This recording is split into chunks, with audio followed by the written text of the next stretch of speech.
मंगलानां च कर्तारो वन्दे वाणी विनायको भवानी शंकरं वन्दे श्रद्धा विश्वासरूपिणं याभ्यां विना न पश्यन्ति सिद्धान्तस्थमीश्वरम्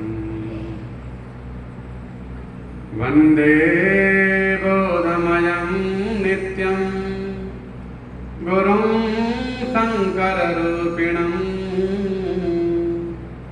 यमाश्रितो हि वक्रोऽपि चन्द्रः सर्वत्र वन्दते सीतारामगुणग्राम पुण्यारण्यविहारिणो वन्दे विशुद्धविज्ञानो कवीश्वर कपीश्वरो उद्भवा स्थितिसंहारकारिणी क्लेशहारिणी सर्वाश्रेयस्करीं सीतां नतोऽहं रामवल्लभाम् यन्मायावसवर्तिविश्वमखिलं ब्रह्मादिदेवासुराः यत्सत्त्वादमृषैव भाति सकलं रज्जो यथा हिर्भ्रमा यत्पादप्लवमेकमेव हि भवां बोधे स्थितिर्तावतां वन्देऽहं तमशेषकारणपरं रामाख्यमीशं हरिं नारायणं नमस्कृत्यं नरं चैव नरोत्तमं देवीं सरस्वतीं व्यासं ततो जयमुदीरये। हरे कृष्णा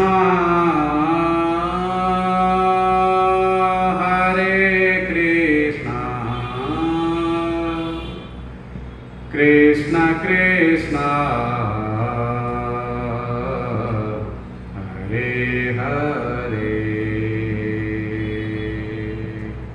हरे राम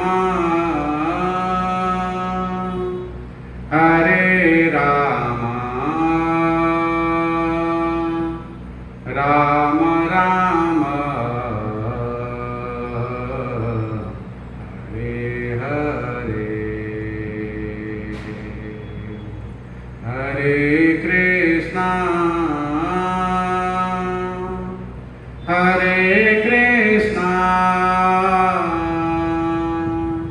कृष्ण कृष्ण हरे हरे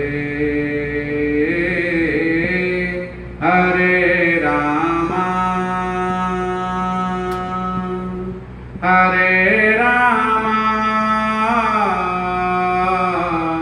राम राम हरे हरे हरे कृष्णा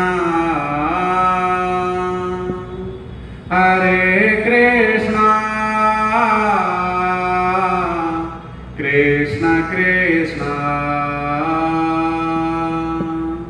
हरे हरे हरे राम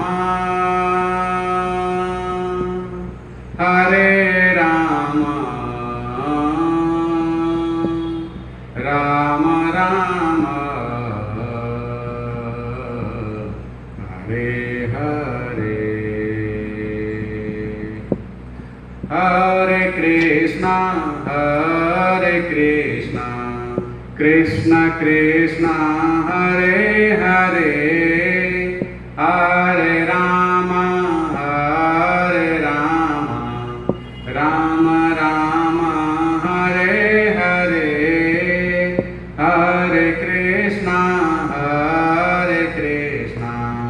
कृष्ण कृष्ण हरे हरे, हरे राम राम राम हरे हरे,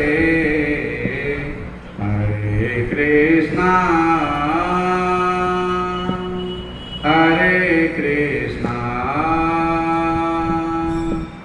कृष्ण कृष्ण हरे हरे,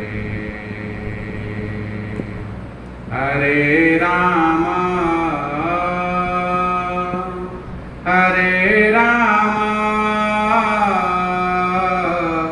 राम राम हरे हरे। बोले श्री कृष्णचंद्र भगवान की जय, श्री सद्गुरुदेव महाराज की जय, श्री शंकर भगवान की जय, श्री भक्त भगवान की जय, श्री अयोध्या धाम की जय, श्री नीलांचल धाम की जय, श्री नवद्वीप धाम की जय, श्री वृंदावन धाम की जय, नदिया बिहारी की जय, श्री बांके बिहारी लाल की जय, श्री राधा वल्लभ लाल की जय, श्री श्याम सुंदर भगवान की जय, श्री मदन मोहन की जय, श्री गोपीनाथ की जय, श्री गोविंद देव की जय, श्री राधारमण लाल की जय, श्रीमद् भगवद गीता की जय। जय जय श्री राधे श्याम निताय गौर।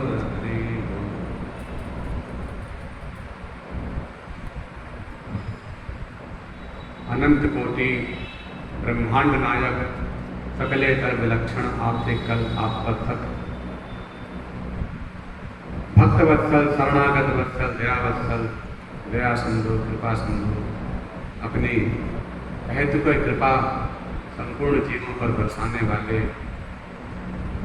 और वृंदावन के बिहारी श्री राधा रमण बिहारी जी के श्री चरण कमलों में बारंबार दंडवत प्रणाम करते हुए उनकी करुणा और दया की कृपा से जीवन का सर्वोत्कृष्ट फल भगवत सत्संग, भगवत कृपा से हमें सबको प्राप्त हो रहा है। भगवान का नाम, भगवान की लीला, भगवान के रूप, भगवान के धाम, इन सबकी चर्चा अगर इस वाणी पर आ जाए तो समझना कि वही समय सबसे श्रेष्ठ है। कान वही धन्य है जो भगवान की कथा सुने, वाणी वही धन्य है जो भगवान का गुणगान करे, नैन वही धन्य है जो भगवान के और भगवान के भक्तों का दर्शन करें, हाथ वही धन्य है जो भगवान की सेवा में काम आए। माने जो भी कुछ भगवान का दिया हुआ है, अगर आप भगवान की सेवा में लग रहे हैं तो समझ लो कि प्रथम गति, क्योंकि राम कथा सुनिवे को श्रवण दियो राम ने, और राम कथा करवे को रसना दई राम ने, राम रूप देखन को नयन दियो राम ने, राम ही को दंडवत को तन दियो राम ने, राम सेवा करवे को हाथ दियो राम ने, और राम तीर्थ करवे को चरण दियो राम ने। भगवान के लिए ये सब कुछ मिला। भगवान की सेवा में लग जाए तो सब इनका धन्य मानना चाहिए, माने वही सौभाग्य है। अन्यथा अगर भगवान की सेवा में न लगकर अपनी सेवा में लगेंगे या भगवान की सेवा में लगेंगे और तो कोई इसका कार्य भी नहीं है। भगवान की सेवा से मतलब यहाँ पर है कि अगर हम किसी की भी सेवा कर रहे हैं, अगर भगवत स्वरूप मानकर सेवा कर रहे हैं तो सब भगवान की ही सेवा। इस चराचर समस्त प्राणियों में जितना ही ब्रह्मांड में सब जीव हैं, जगत के प्राणी हैं, पशु पक्षी वृक्ष लता पता सब, इन सब में भगवत दृष्टि रखते हुए सबकी सेवा ही भगवान की सेवा है। तो या तो हम इन सबकी सेवा करेंगे और या हम अपनी सेवा करेंगे, दो ही तरीके।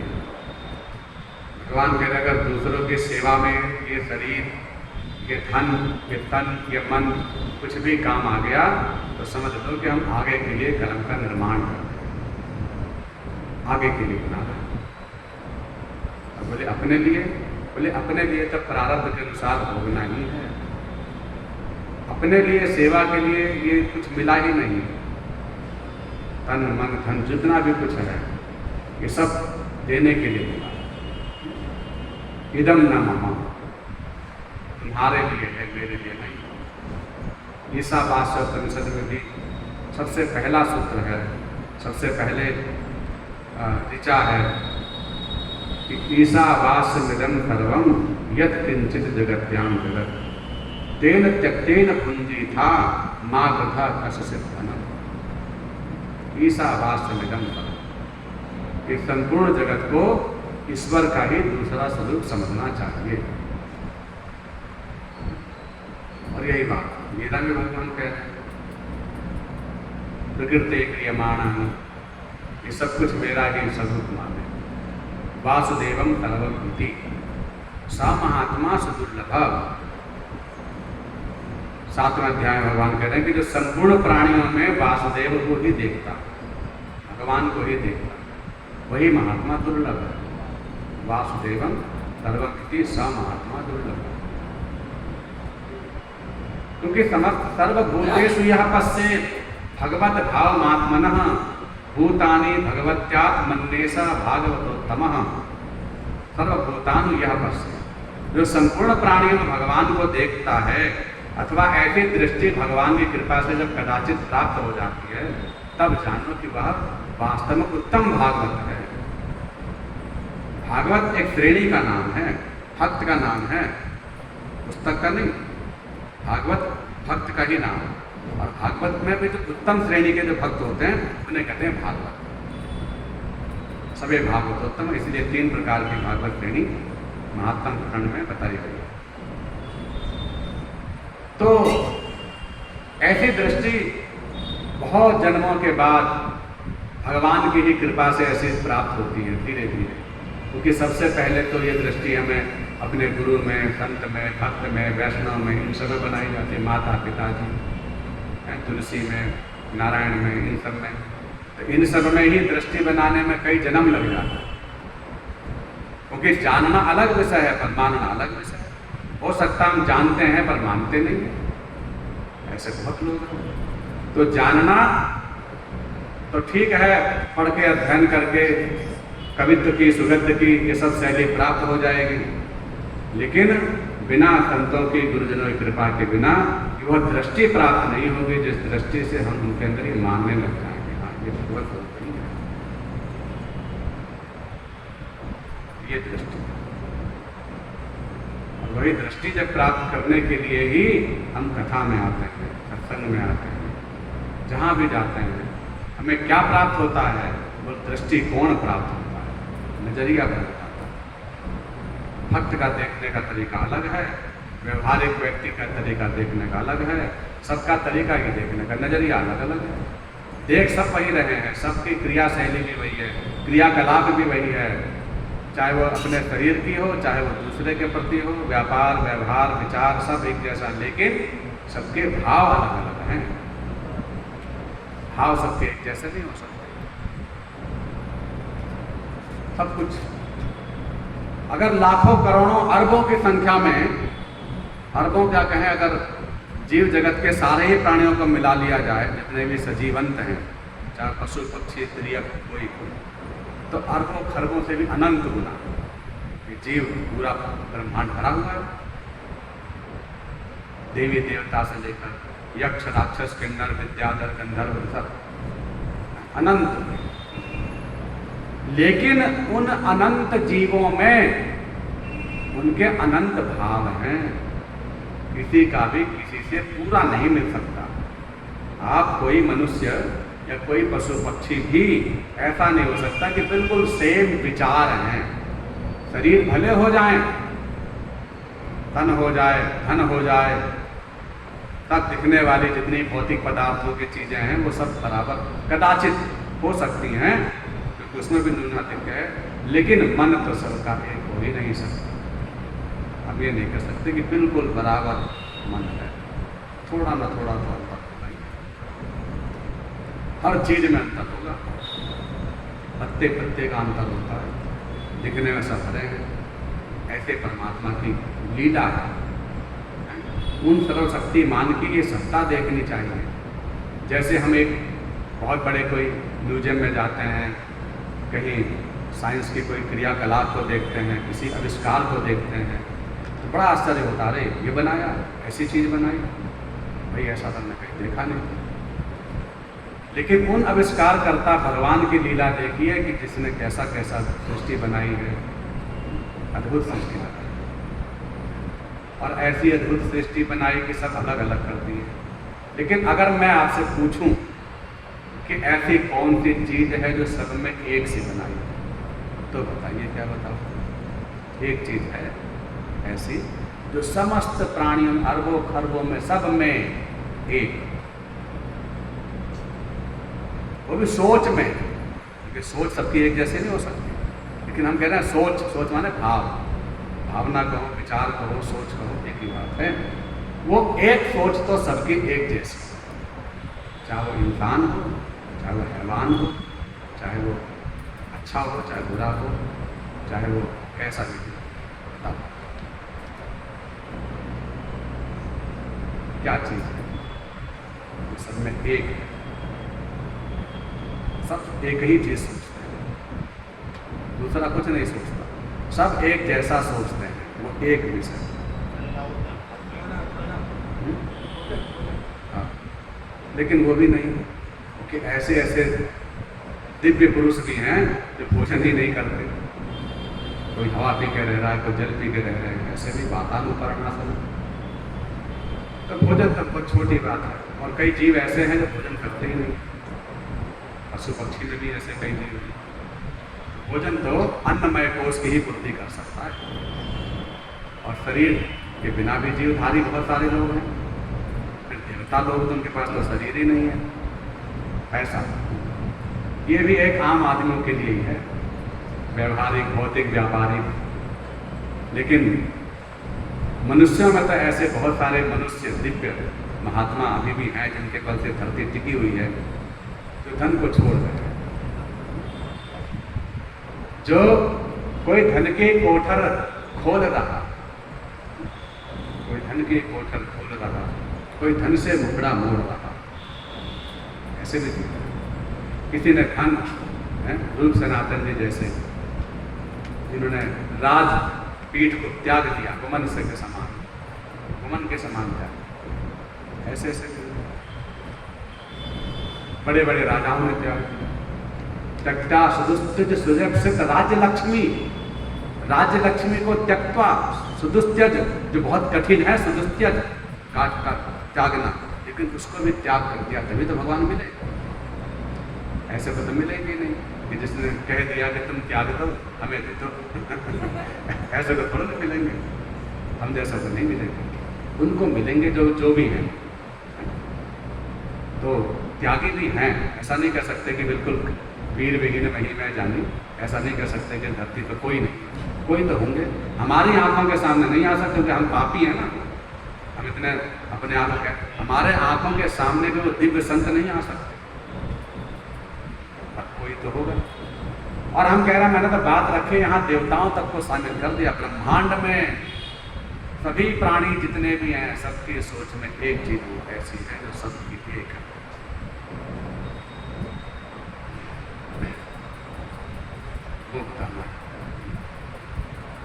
बाकी देवताओं के भी विचार आपस में एक जैसे नहीं हो सकते। ऋषि मुनियों के लिए भी लिख दिया, महाभारत में लिखा है, नैकर मुनिर यस मतम प्रमाणम, कि ऋषि मुनियों के भी मत सबके एक नहीं हो सकते, उसमें मत में अलग अलग हो सकता है। चार सबके एक नहीं मिलते। बुद्धि, बुद्धि, मुक्ति। मुक्ति तो एक अच्छे इंसान ही चाह सकते हैं। ऐसे ऐसे भी हैवान लोग हैं जो कहते हैं मुक्ति तो हमें चाहिए ही नहीं। मुक्ति होती क्या, बोले यही मतलब नहीं है।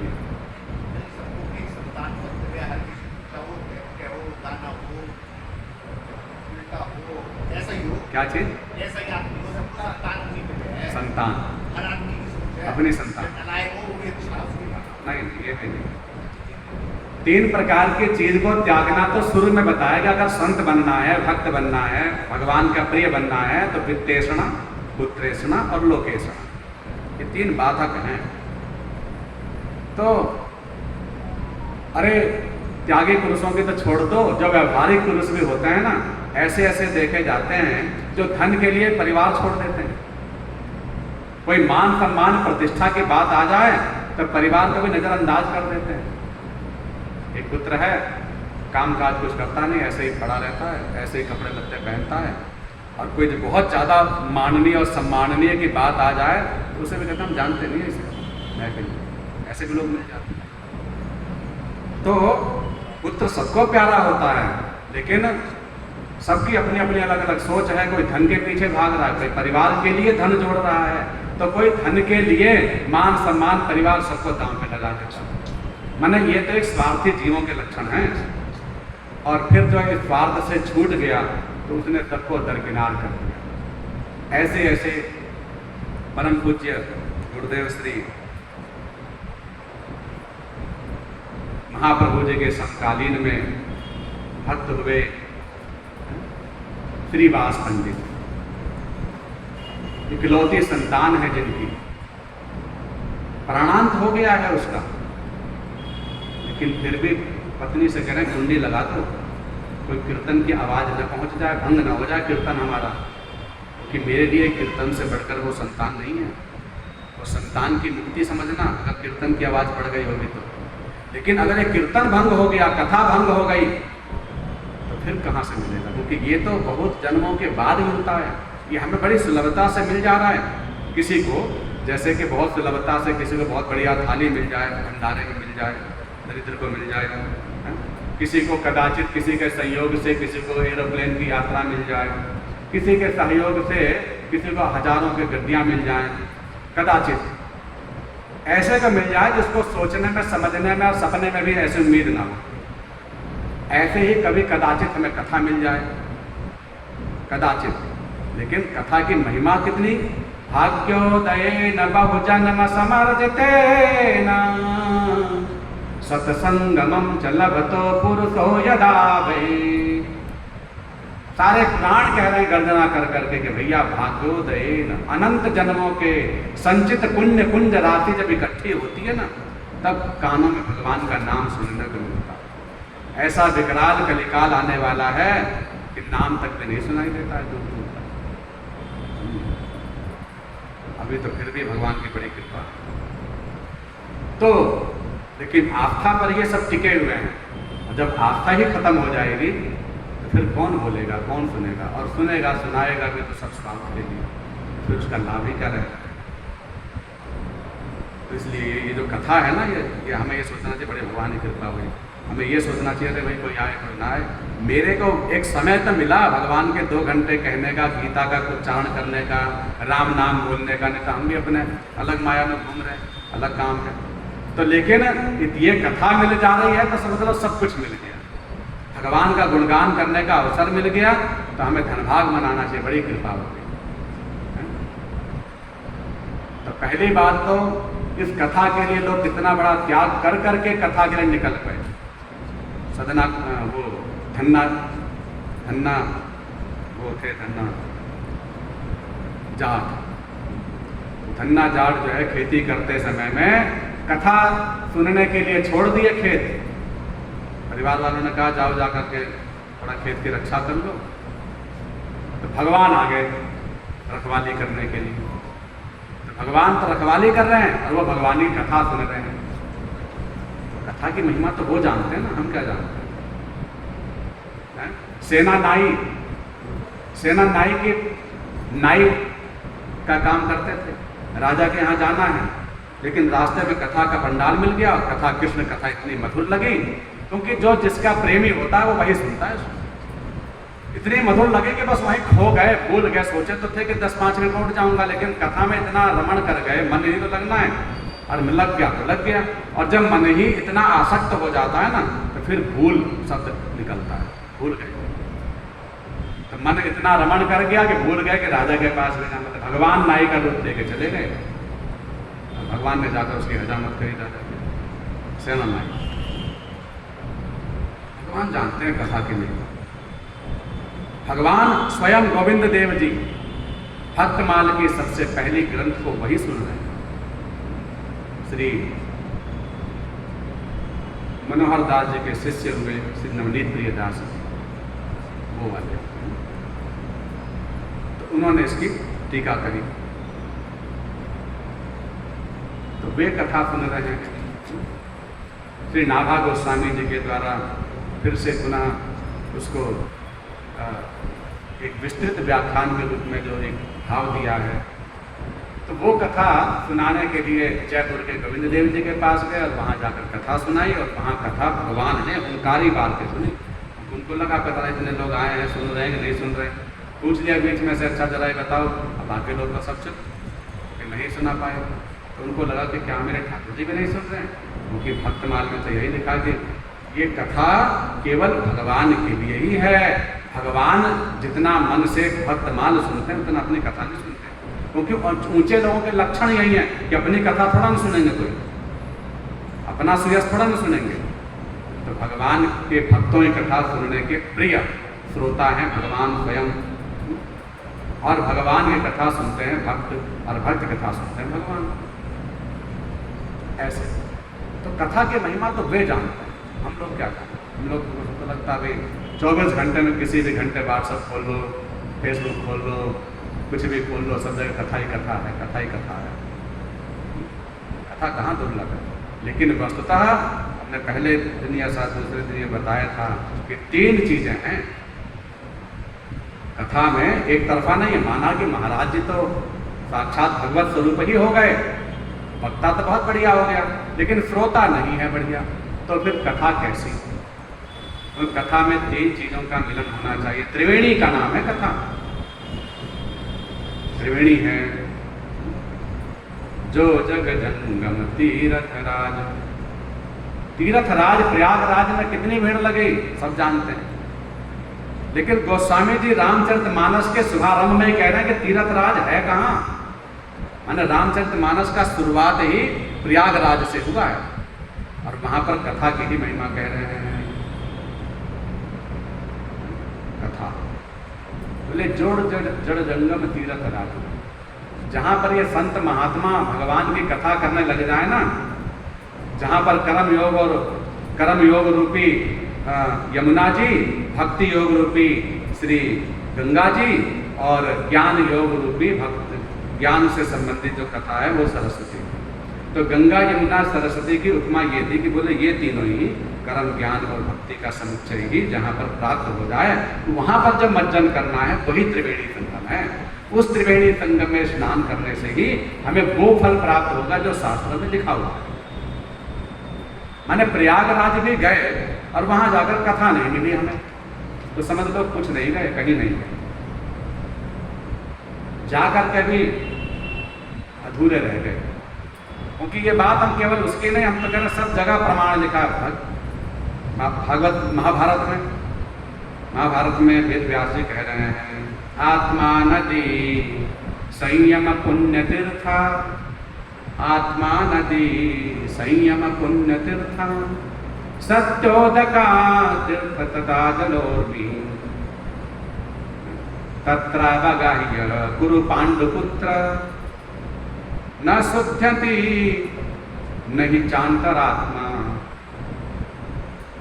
आत्मा नदी संयम पुण्य तीर्थ। ये जो आत्मा है ये आत्मा ही नदी है,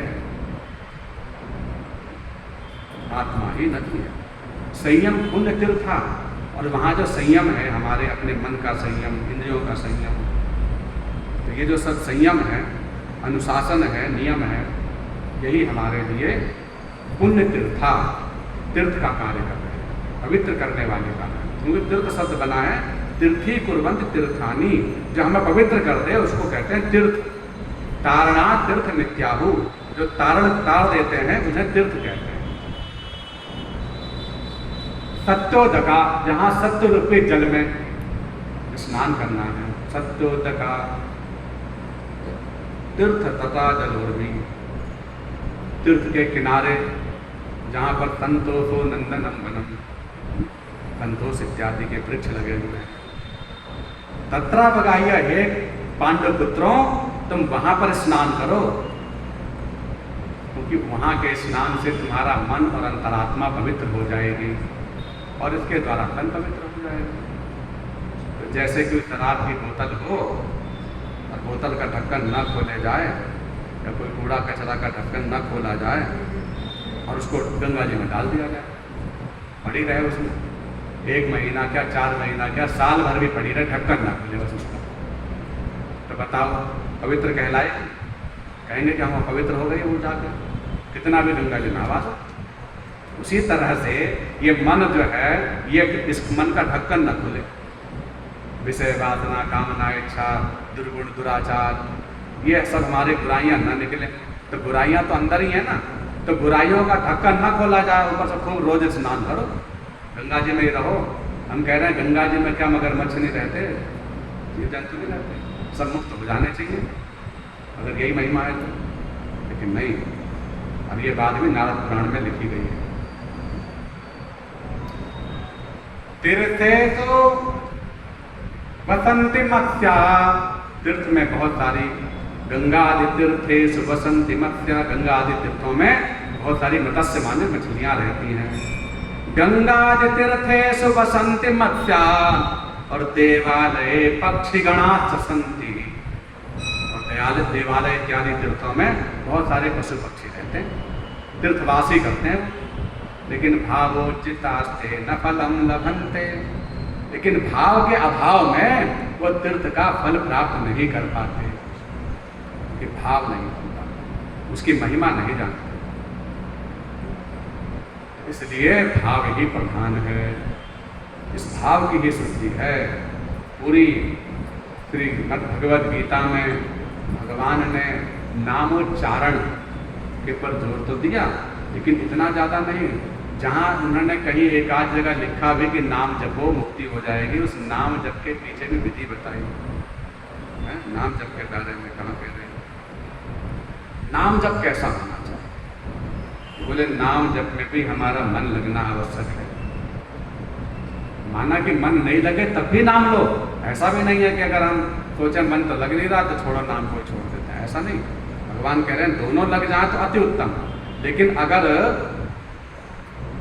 अगर दोनों लग जाए तो अति उत्तम, लेकिन पर पूरा ना समझे अपने आप को, पूर्ण तो तभी समझे जब मन लग जाए, और जब मन लग जाएगा तो नाम हो सकता है जिह्वा से लेना बंद भी हो जाए, ये समाधि अवस्था आ जाती है अष्टांग योग में, तो फिर तो भी हमारी गति हो जाएगी, तो भी, क्योंकि मन का लगना ही लगना है। नाम जपने का भी लाभ तभी है, और ये बात भक्ति सूत्र में, नारद सूत्र में भी कह रहे हैं, तज्जपस तदर्थ भावनम, ये सूत्र है कि जिसका हम जप करें उसकी अर्थ भावना चित्त वृत्ति से वो नाम जप पूर्ण माना जाता है। माने मंत्र फल देता है, लेकिन केवल जपने से नहीं कि हमने कितनी आवृत्ति कर ली, 1.25 लाख जप लिया बस फल मिल जाएगा, ऐसा नहीं है। मंत्र का जो शब्द बना है, मननाद त्रायते इति मंत्र, व्याकरण के अनुसार जो मन में रक्षित है उसे मंत्र कहते हैं। मंत्र का अर्थ है गोपनीय, मंत्री जो शब्द बने ना, तो मंत्र कहते हैं गोपनीयता को, जो गोपनीय हो, गुप्त रखा जाए, मन में रखा जाए। तो जो मन में मानसिक जप चलेगा वो वाचिक जप से ज़्यादा श्रेष्ठ कहलाता है। 3 प्रकार के जप होते हैं, वाचिक, मानसिक, उपांशु। तो उनमें तीनों में मानसिक जप की ज़्यादा महिमा है, जिसमें जीव होठ भी ना हिले। तो ऐसा जो मानसिक जप है, अजपा जप है जिसे कहते हैं, वो अजपा जप हो, लेकिन हमारा चित्त गोविंद के चरणों में, गोविंद के लीलाओं में, गोविंद के रूप में आ जाए, बोले तब जाना कि पूर्ण हो गया। और यही बात गीता के 8वें अध्याय में कह रहे हैं भगवान, ओंकार के विषय में। व्यवहारं मामनुस्मरन् ओंकारादिमुच्चार्य। प्रणवादि, प्रणव माने ओम आदि मंत्र का जप करे, लेकिन कैसे?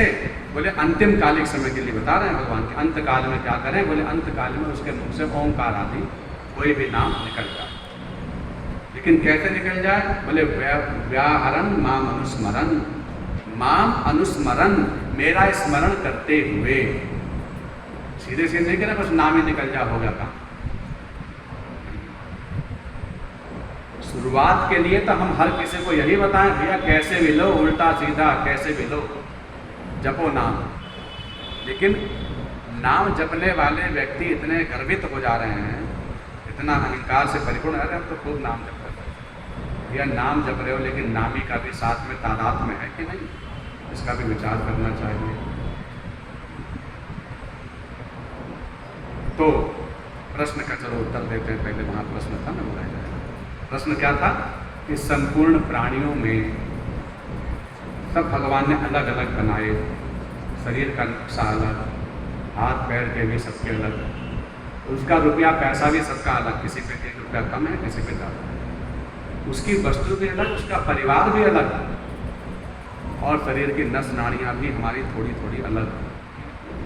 और चित्त के अंदर जो कामनाएं हैं वो तो गिनती नहीं है उसकी, तो कितनी अलग अलग। माने शरीर के ही गिनती नहीं करी जा सकती, इतने अलग अलग बना दिए भगवान ने। कहने को मनुष्य, लेकिन मनुष्य में भी इतने सारे। कहने को पेड़ पौधे, लेकिन पेड़ पौधे में भी वैरायटी इतनी सारी, गिनती नहीं करी जाए। हर काम अनंत कर दिया भगवान ने, अनंत, गिनती में नहीं आ सकती किसी के, हर चीज में अनंत। जलचर के प्राणियों को देखो, अनंत, रोज नए नए डिस्कवरी में नई नई चीजें आ जाती हैं। भाई ये तो देखा ही नहीं था, ये तो सुना ही नहीं था, माने अनंत। ऐसे भगवान की लीला। मिट्टी में भी मिट्टी अनंत, जल में भी जल एक जैसा नहीं है, वायु भी एक जैसी सब जगह की नहीं, सब कुछ अलग। लेकिन मेरा कहना प्रश्न ये था कि इन सब में भी चित्त के एक संकल्प ऐसा है जो सब में एक जैसा है। चित्त के अंदर एक इच्छा ऐसी है, एक सोच ऐसी है, वो भाव ऐसा है कि सब में एक जैसा, अलग अलग नहीं है, सब में एक। उसका नाम क्या है? उसका नाम है सुख। क्या नाम है? सुख। सुख जो है हर प्राणी को चाहिए। भगवान का भी अगर वो भक्त है तो उसको ये पता है कि मिलता है सच्चा सुख केवल प्रभुराम तुम्हारे चरण, इसलिए कि वो सुख निधान है, आज नहीं तो कल वही मिलेगा।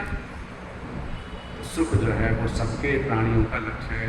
जलचर हो, नवचर हो, कीड़ा हो, पतंगा हो, कौन नहीं चाहेगा सुख? माना कि सुख सबका अलग अलग है, सबका सुख एक जैसा नहीं है, लेकिन चाहत तो एक सुख की है।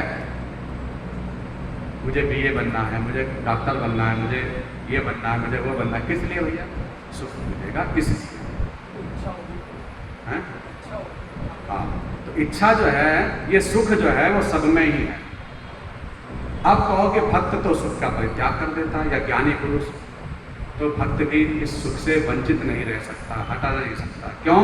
क्योंकि भगवान का नाम क्या है? भगवान का नाम है आनंद, सच्चिदानंद। आनंद भगवान का वास्तविक स्वरूप है। और भगवान ने कहा ममे मानसो जीव लोके जीव भूता सनातना, कि उस आनंद के अंश को सुख कहते हैं। और हर प्राणी जितना भी चराचर ब्रह्मांड में जो भी कुछ दिखाई दे रहा है वो सब भगवान का ही अंश है, भगवान से पृथक नहीं, भगवान का अंश है। तो जब भगवान का अंश है तो ये निश्चित है कि अंशी में अंश का गुण होता है। ये नियम है कि अगर मैं कोई चीज मिट्टी का अंश है तो उसमें मिट्टी जरूर होगी, अगर जल का अंश है तो उसमें जल जरूर होगा, अगर पिताजी का पुत्र है तो उसमें पिता के गुण कोई ना कोई तो होगा ही। तो अंश का मतलब यह होता है कि उसका अंश है, इसमें अंश ही खत्म हो जाए तो फिर गुण क्या? और भगवान ने कहा कि मेरा अंश है जीव, तो जब मेरा अंश है तो अंश का गुण भी तो कोई होगा,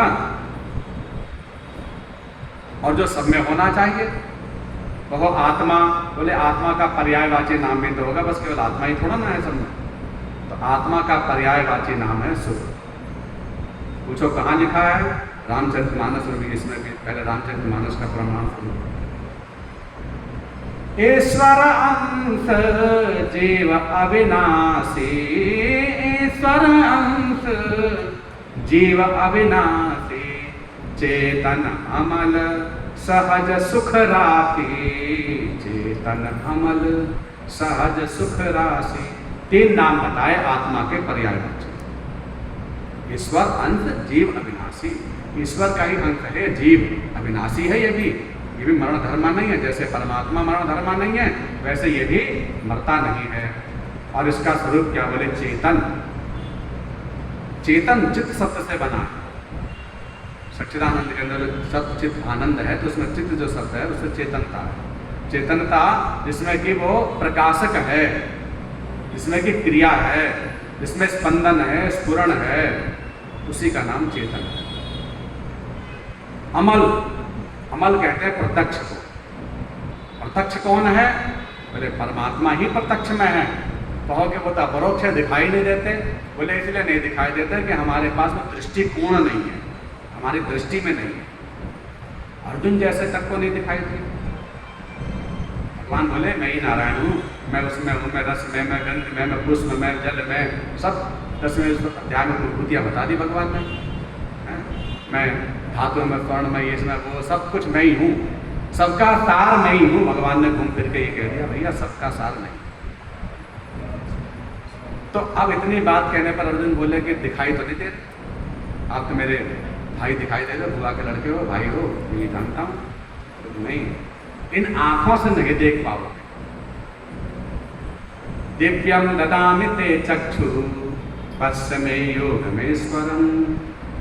हे अर्जुन, दिव्यम ददामि ते चक्षु, मैं तुझे वो तेज चक्षु प्रदान करता हूँ, दिव्यम दिव्य दृष्टि प्रदान करता हूँ, जिससे कि पश्च माने देख सकोगे मेरे योगेश्वर को। भगवान तो वही थे, तो भगवान ने विराट बन गए। बोले विराट बने नहीं, वस्तुतः विराट ही हैं। ये जो ब्रह्मांड जितना भी हमें आंखों के सामने दिखाई दे रहा है, ये सब भगवान का विराट रूप है, भगवान का स्वरूप। इसलिए तो भगवान का नाम है आनंद। आनंद किसे कहते हैं? बोले जो बहुत सारा सुख हो, वो जो बहुत सारे सुख एक साथ मिल जाए तो उसी का नाम है आनंद है। माने सुख निधान। जब सुख बहुत बड़ा होता है ना, तो उसका नाम होता है आनंद। थोड़े वाले को आनंद नहीं कह सकते, थोड़ा सा आनंद मिल रहा है मुझे, ऐसा नहीं है। जब बहुत सुख विशाल हो जाता है ना, तब उसी को आनंद कहा जाता है।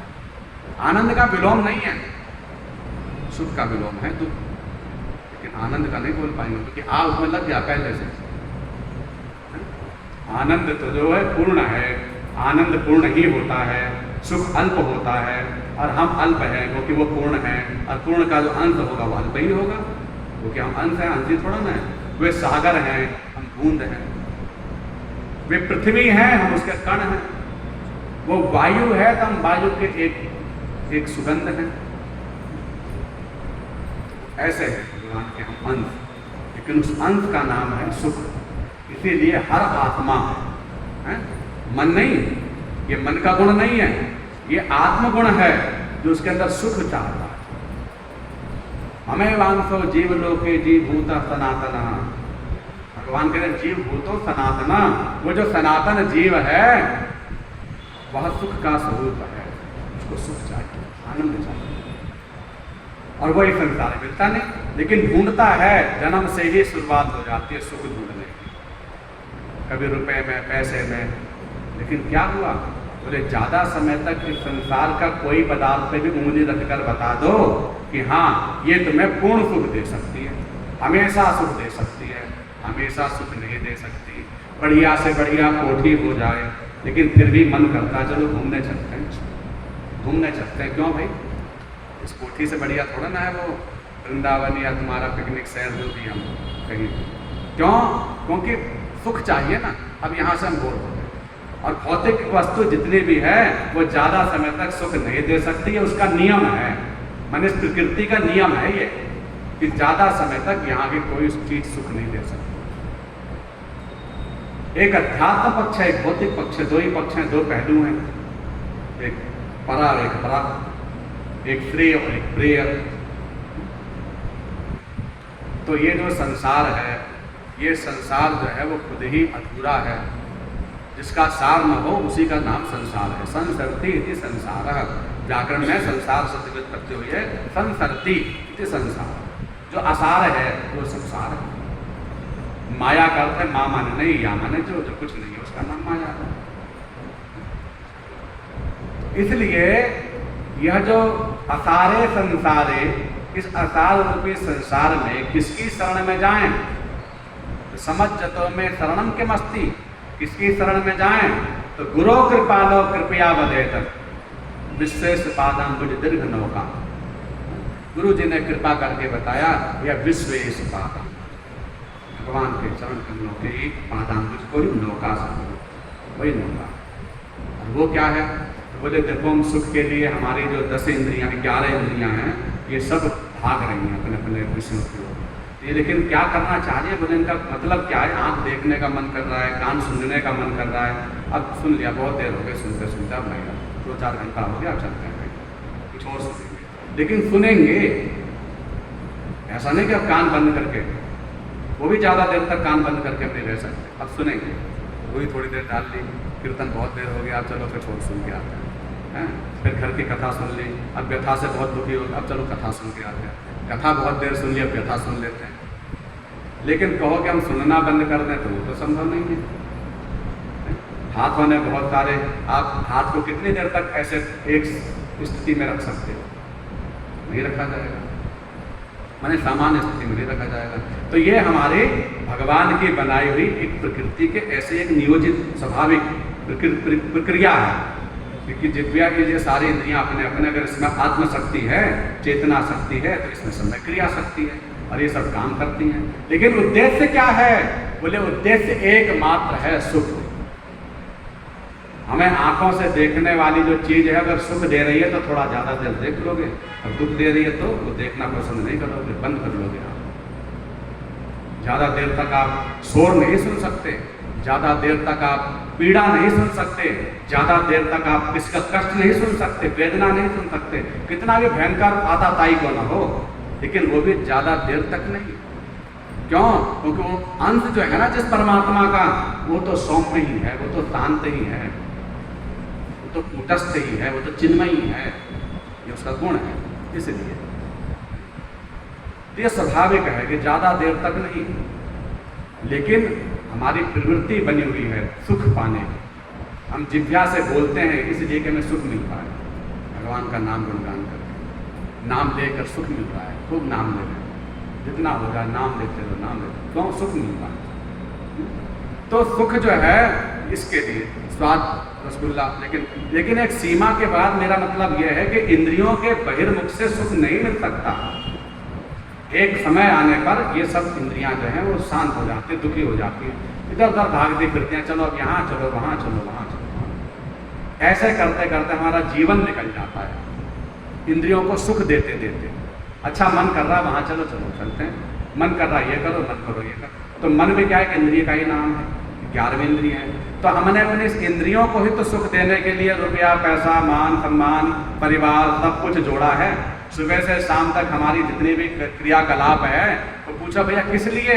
तो हम सुख चाहते हैं, परिवार को मिलकर सुख मिल रहा है, परिवार से फिर बहुत देर हो गई, अब परिवार को थोड़ा हटके सुख मिल रहा है, परिवार के लिए फिर मंदिर, परिवार के लिए तो सुख। लेकिन उसके अंदर मूल है, बोले परिवार से भी क्यों? बोले परिवार मेरे अनुकूल चल रहा है इसलिए। और वही परिवार उल्टा सीधा बोलने लग जाए, गाली गलौज करने लग जाए, गुस्सा करने लग जाए, अब बोले दुखी हो गए उससे, अब ये सुख नहीं दे रहा है। कितनी देर का परिवार भी सुख दे रहा है? परिवार भी कहाँ तक बेटा सुख देगा? अगर मेरे अनुकूल है तभी। बृहदारण्यकोपनिषद में याज्ञवल्क्य जी का और मैत्रेय जी का संवाद है। वहां मैत्रेय जी और कात्यायनी 2 पत्नियां थी। तो कात्यायनी ने तो मान ली याज्ञवल्क्य जी की बात। याज्ञवल्क्य जी बोले अब मुझे कुछ मिल गया है, उसको पाने के लिए मेरे पास जो भी कुछ गौएं हैं, आश्रम है, ऋषि हैं, इसको तुम दोनों मिलकर बांट लो और मैं अब भजन करना चाहता हूँ। पर मैत्रेयी ने कहा कि महाराज किसी को कुछ बड़ा मिल जाता है ना, तभी वो छोटा त्यागता है, ये नियम है। किसी को कुछ बड़ा मिल जाए तो वो छोटे को छोड़ देता है। 20 रुपये मिल रहा है, 10 रुपये छोड़ दो। पर कुछ ना मिले और छोड़ दे, ऐसा तो सुना ही नहीं। कुछ मिलने पर ही कुछ छोड़ता है, चाहे वो दैविक भौतिक कोई भी चीज़ हो सकती है। कुछ पाने पर ही कुछ छोड़ता है, कुछ पाने पर ही कुछ छूटता है, कुछ मिलने पर कुछ अपने आप छूट जाता है या छोड़ दिया जाता है। बोले नियम है। तो आपने जो मिला है ना आपको कुछ, उसमें से बंटवारा कीजिए, इसमें से नहीं। बोले अच्छा। बोले वो बांटने की चीज़ नहीं है, बंटवारे की चीज़ नहीं, वो तो जो करता है उसी को। बोले जो भी है, या तो उसमें से बांटिए या हमें भी ले चलिए, हमें ये सब नहीं चाहिए, हमें जो बड़ी चीज़ चाहिए, छोटी का उनको लेंगे। अगर आपकी नज़रों में सब बेकार लग रहा है तो आपको कोई बड़ी चीज़ मिल गई है।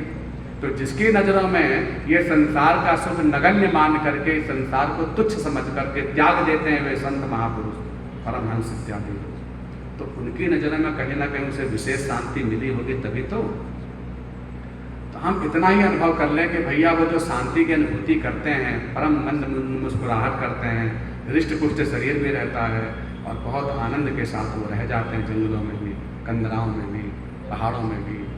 कुछ विशेष मिल गया है तभी तो आध्यात्मिक तत्व या ये जो गीता ज्ञान है, भगवदीय ज्ञान है, अमृतत्व है, ये ऐसा अलौकिक है कि जिसको प्राप्त करने के बाद भौतिक को कोई आवश्यकता ही नहीं, बहुत नगण्य और छोटा हो जाता है। हाँ, जब तक मैंने उसको नहीं जाना, नहीं समझा, तब तक मैं इसमें व्यापार करूँगा, लेकिन जब मैं समझ जाऊँगा तो मैं ये जान लूँगा कि हाँ, अब मुझे ये कर्तव्य दृष्टि से सब काम करने, कर्तव्य दृष्टि से।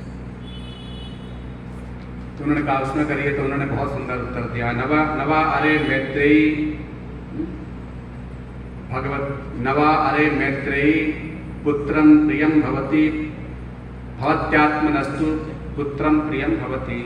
अरे वाह मैत्रेयी, पुत्र हो इसलिए पुत्र की आवश्यकता नहीं होती, पुत्र होना चाहिए हमारे यहाँ, ऐसा सोच करके पुत्र नहीं चाहिए, बल्कि पुत्र मेरे अनुकूल हो इसलिए पुत्र की आवश्यकता होती।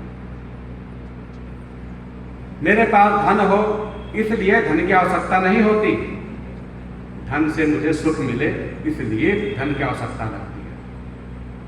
था कोई आता है, चाकू दिखाता है, कहता सब निकाल को दे दो मुझे, तो हम धन उसके आगे दे देते हैं। तो इसका मतलब क्या हुआ कि धन से भी ज़्यादा अपने कोई है तभी तो हमने धन दे दिया। तो इसलिए उन्होंने कहा अरे ज़्यादा के छोड़ दो, ये जो शरीर है ना, ये भी अगर मुझे सुख देता है तभी मुझे अच्छा लगता है, और ये शरीर भी अगर मुझे दुख देने लग जाए, मुझे कष्ट देने लग जाए, पीड़ा देने लग जाए, तो हम भगवान से मांगने लग जाते हैं प्रभु अब उठा लो, अब ये शरीर हमें दुख दे रहा है। तो ये शरीर को भी हम छोड़ना चाहते हैं, फिर शरीर रखना नहीं चाहते, माने शरीर से भी प्रेम खत्म हो जाता है। अगर ये शरीर भी मेरे अनुकूल नहीं हुआ तो फिर बाकी लोगों की तो बात ही क्या। ये सारा का संसार मुझे अच्छा इसलिए लगता है क्योंकि ये सब मुझे सुख देंगे, और अगर ये मेरा मान सम्मान न करके तिरस्कार करने लग जाएं तो आदमी फिर एकांत ढूंढने लग जाता है, फिर वो संसार में नहीं रहता है, उसे सबसे नफरत हो जाती है। तो इसलिए सुख बहुत मूल चीज़ है। सुख, इस सुख की तलाश में ही हमारा जन्म से मरण पर्यंत हम ढूंढते रहते हैं, लेकिन मिलता नहीं है। ढूंढते ढूंढते मर गए, और न जाने कितनी बार मर गए, उसकी भी गिनती नहीं, लेकिन सुख नहीं मिला अभी तक, इसीलिए मर गए। और जब सुख मिल जाता है, आनंद मिल जाते हैं, जब हमारी वो बैखरी वाणी की कृपा से जब हमारी सुषुम्ना नाड़ी खुल जाती है, जब कबीरदास जी के वचन सिद्ध हो जाते हैं, तब फिर आनंद ही आनंद होता है। जीते जी भी आनंद होता है, मरने के बाद भी आनंद होता है, सब जगह आनंद है, क्योंकि वो आनंद छिपा हुआ तो है नहीं, है तो प्रत्यक्ष ही, बस दृष्टिकोण नहीं है हमारे पास। और वो दृष्टिकोण की प्राप्ति के लिए ही गीता, भागवत, संत महात्मा इन सबका आश्रय लिया जाता है। केवल कथा सुनने के लिए नहीं कि भाई कथा सुनने का इतना महात्म है कि हमें इतने गौदान का फल मिल जाएगा, इतने हमारे पितृ मुक्त हो जाएंगे, हमारा ये हो जाएगा, वो हो जाएगा। बोले ये सब तो एक छोटे बुद्धि वाले प्राणियों को समझाने के लिए बताया गया है, लेकिन मूल बात तो यही है कि भैया इससे जो आनंद प्राप्त होगा वो तुम्हें ही नहीं बल्कि तुम्हारे दर्शन करने वालों को भी तार देगा। इतना बड़ा आनंद है, लेकिन इस आनंद की कुंजी केवल संतों के पास है। और आनंद की मंजूषा क्या है? बोलो स्वयं गीता ही है, स्वयं सत्संग ही है। इसलिए इस सत्संग को सोचना चाहिए, पूछना चाहिए, समझना चाहिए अच्छे से। लेकिन तब पूर्ण माना जाएगा जब बोले त्रिवेणी हो। त्रिवेणी मतलब जब श्रोता, बड़ी बात नहीं है कि कौन कितने बड़े श्रोता आ रहे हैं, कौन वक्ता कितने बड़े आ रहे हैं, ये भी नहीं, वक्तव्य कितना बोले ये भी नहीं, बोले तीनों का मिलन हो जाए तब जानो कि कथा पूरी हुई। हमारे मन में जो संशय है वो नहीं मिटा।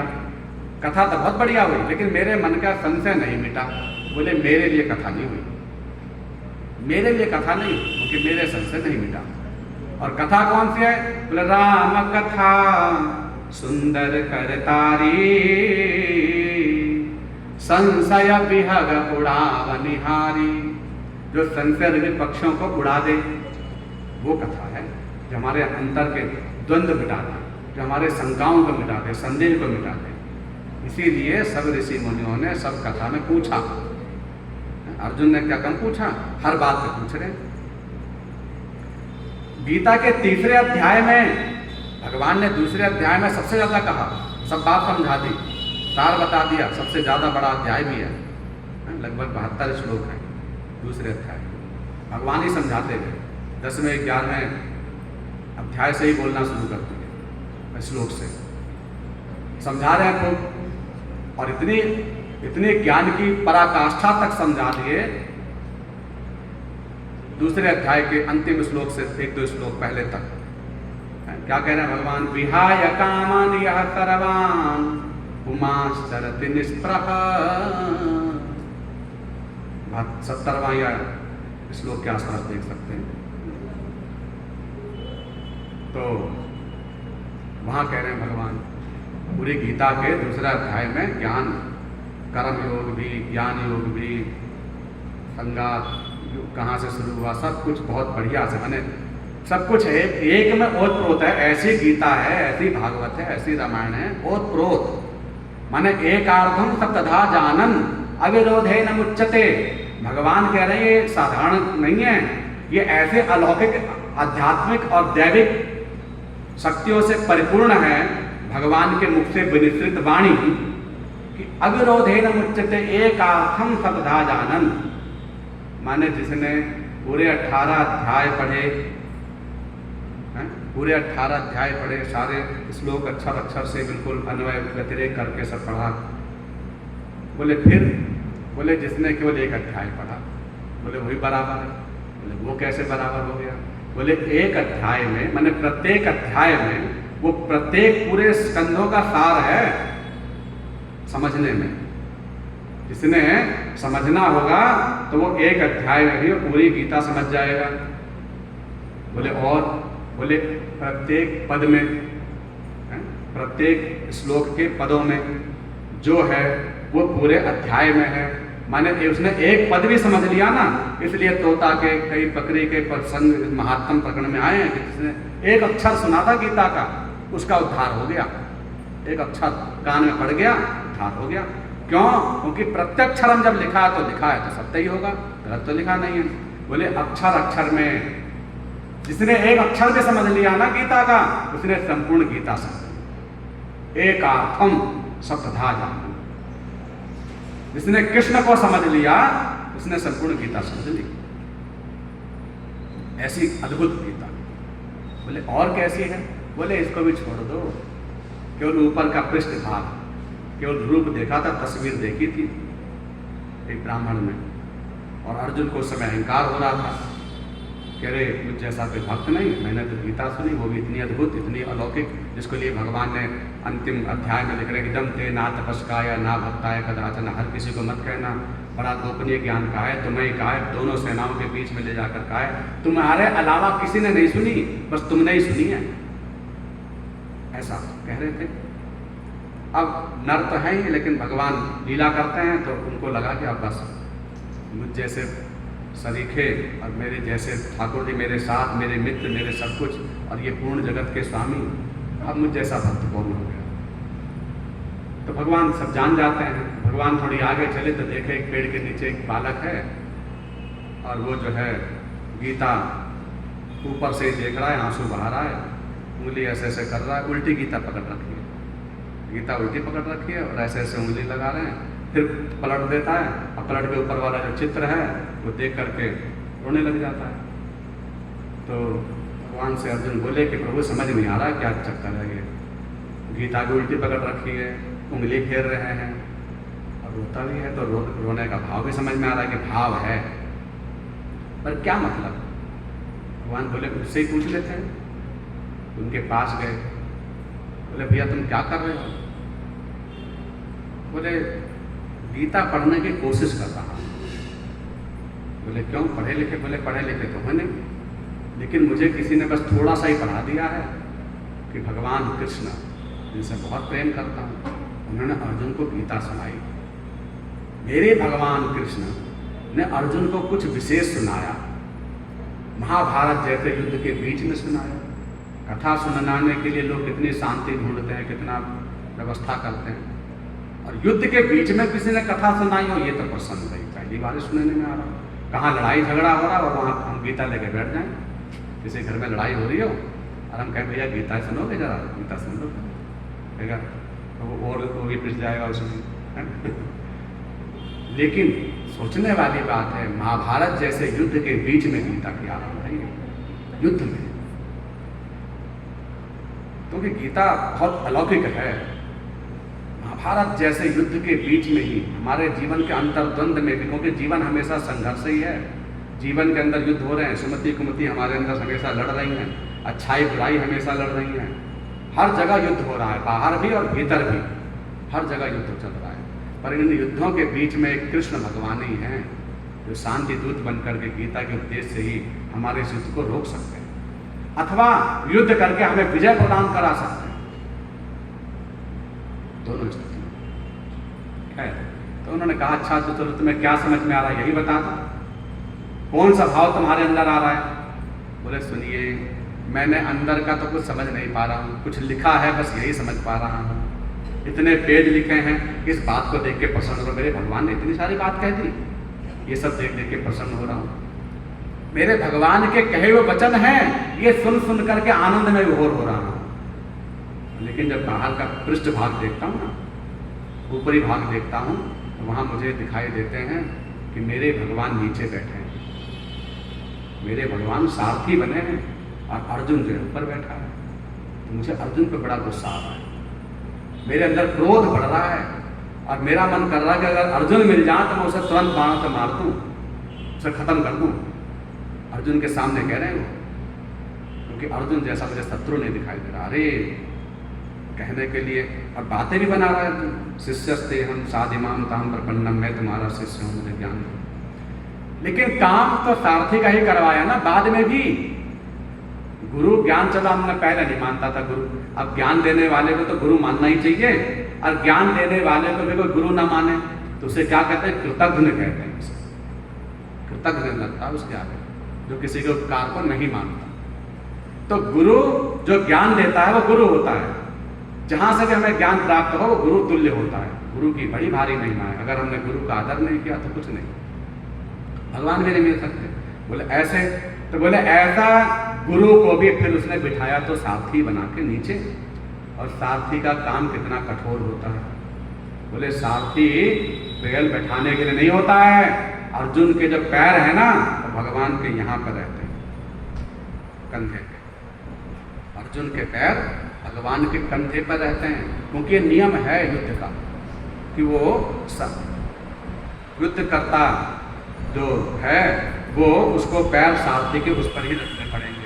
वहाँ बोलने का अवकाश नहीं रहता कि भाई अब जरा रथ इधर मोड़ लेना, अब इधर मोड़ लेना, अब पीछे ले चलो, अच्छा ये कर दो वो कर दो, इशारे से काम होता है सब। और क्षण मात्र में जैसे कि गाड़ी हम चलाते हैं तो सब काम वैसे ही हो जाता है, आदत पड़ जाती है, उसी तरह से क्षण मात्र में ये सब होता है कि भाई पैर की नसों को ही थोड़ा सा इधर किया तो इधर ले चलो, इधर किया तो इधर ले चलो, थोड़ा पीछे की ओर ले चलो, आगे की ओर ले चलो, सब उसी के हिसाब से अंगूठों से ही समझा जाता है, दबा दबा कर।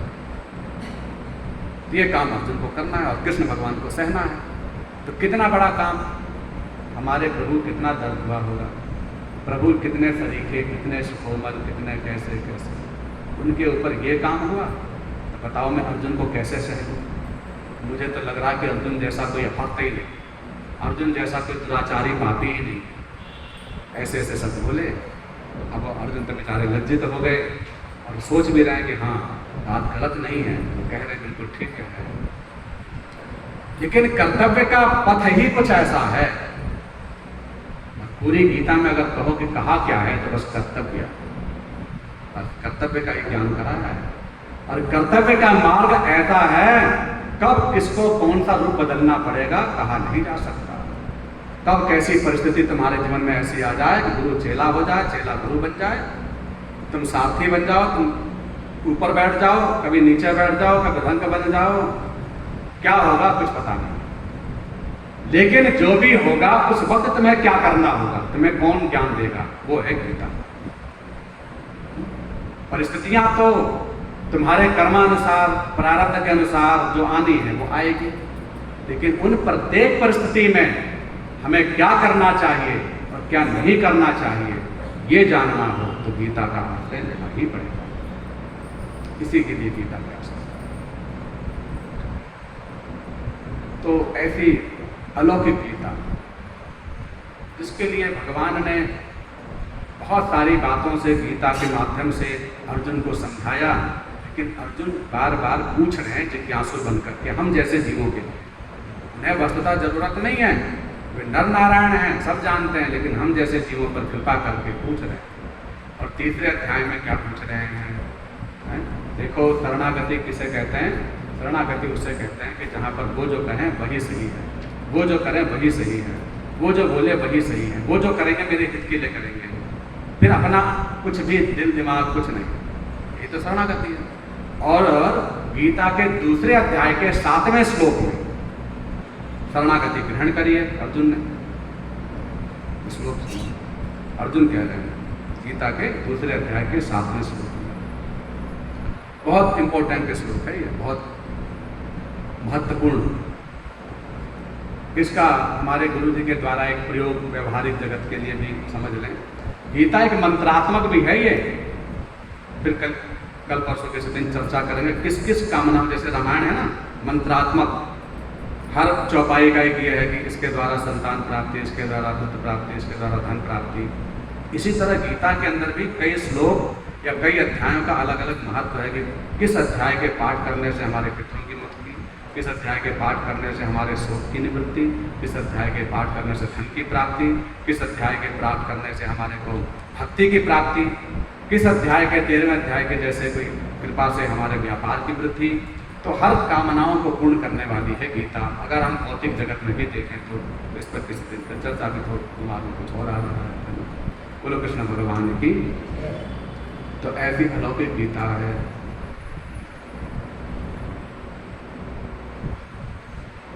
सातवां अध्याय 7वां श्लोक कार्पण्य दोषो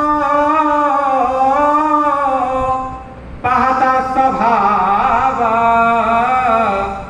पृच्छामि त्वां धर्म सम्मूढ़ चेता कार्पण्य दोषो पहता स्वभाव पृच्छामि त्वां धर्म सम्मूढ़ चेता। सब लोग बोलेंगे कार्पण्य दोषो पहत स्वभाव पृच्छामि त्वां धर्म सम्मूढ़ चेता यत् श्रेयः स्यान् निश्चितं ब्रूहि तन्मे शिष्यस्तेऽहं साधिमां त्वां प्रपन्नम्। कार्पण्यदोषो पहत स्वभाव पृच्छामि त्वां धर्म सम्मूढ़ चेता यत् श्रेयः स्यान् यहाँ मैं को तय भी बनता है संस्कृत में, इसलिए स्यात् बोल सकते हैं और श्याम भी बोल सकते हैं, है ना। स्यात् निश्चितम ब्रूहितन में, ये दोनों हैं, एक निश्चितम में जाएगा और एक इधर पहले जाएगा। स्यात् निश्चितम ब्रूहितन में शिष्यस्तेहम, शिष्यस्तेहम साधिमाम वाम प्रपन्नम।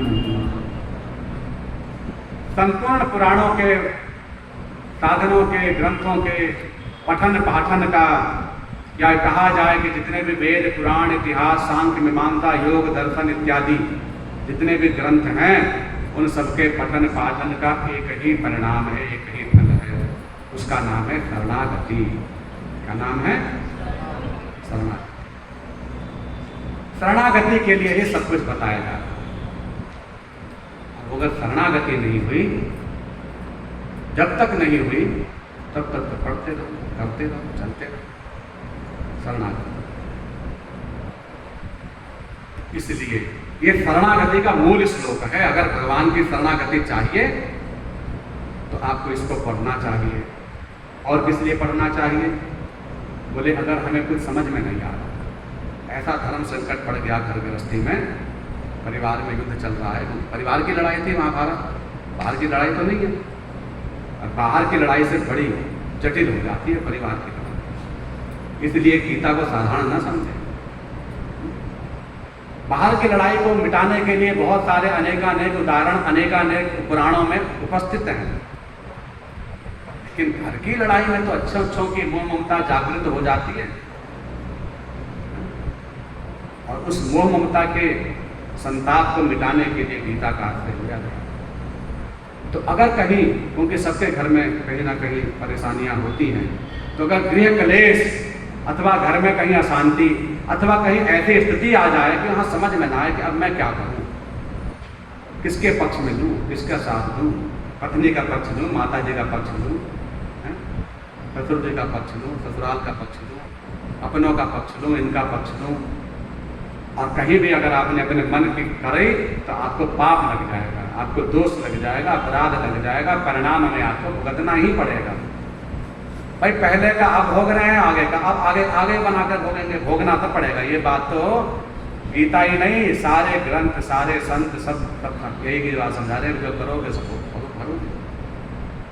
ये सोच करके अगर आपने अपने मनमाने तरीके से कोई विचार किया तो फिर क्या होगा? बोले मतयो यत्र गच्छन्ति तत्र गच्छन्ति वानरा। शास्त्र कहते हैं शास्त्राणि यत्र गच्छन्ति तत्र गच्छन्ति ये नरा। शास्त्र जिधर की ओर जाएं उधर के अगर हम चलें तो उसे कहते हैं नर।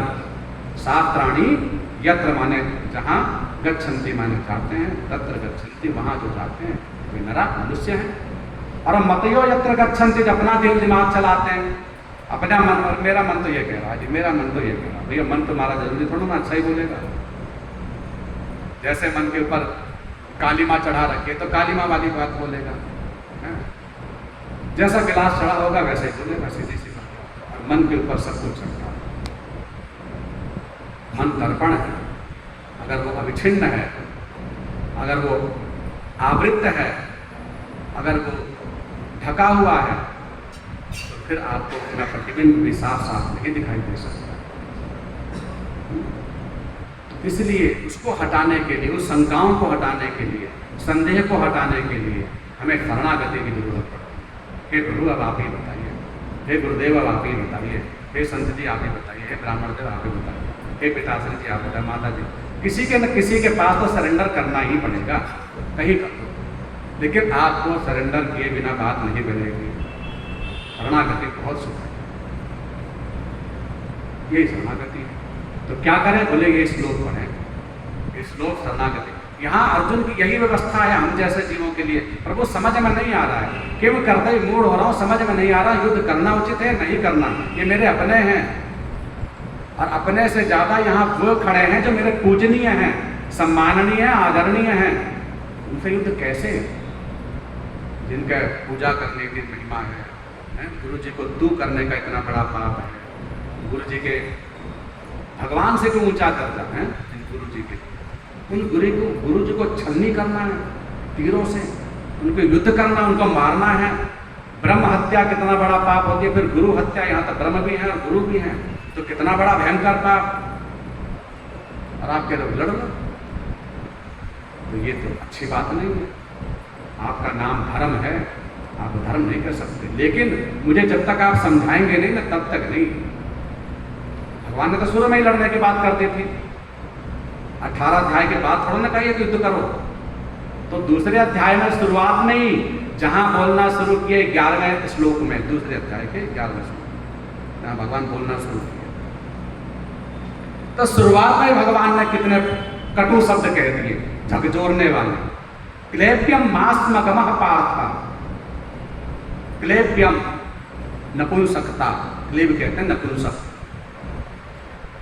क्लेप्यम मास्मगमः पार्थ नैतत्युपपद्यते क्षुत्रं हृदय दौर्बल्यं त्यक्तोत्तिष्ठ परन्तप।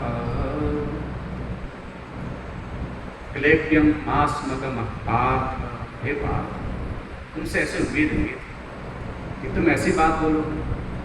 धनंजय कहलाने वाले, वीर कहलाने वाले, युद्ध के समरांगण में कभी पीठ पीछा नहीं दिखाई देने वाले, अरे तुमने तो युद्ध के लिए, धर्म के लिए अपनी प्रतिज्ञा तक भूल करके द्रौपदी के कक्ष में चले गए थे युधिष्ठिर के समय, केवल गौओं की बचाने के लिए, गौओं की रक्षा के लिए। तुम ऐसे धर्मधारी हो और आज इतनी उनकी समरांगण के अंदर पीठ दिखाना, इससे बड़ा कोई पाप भयंकर नहीं है क्षत्रिय के लिए। यहाँ पर क्षत्रिय से मतलब जाति से नहीं।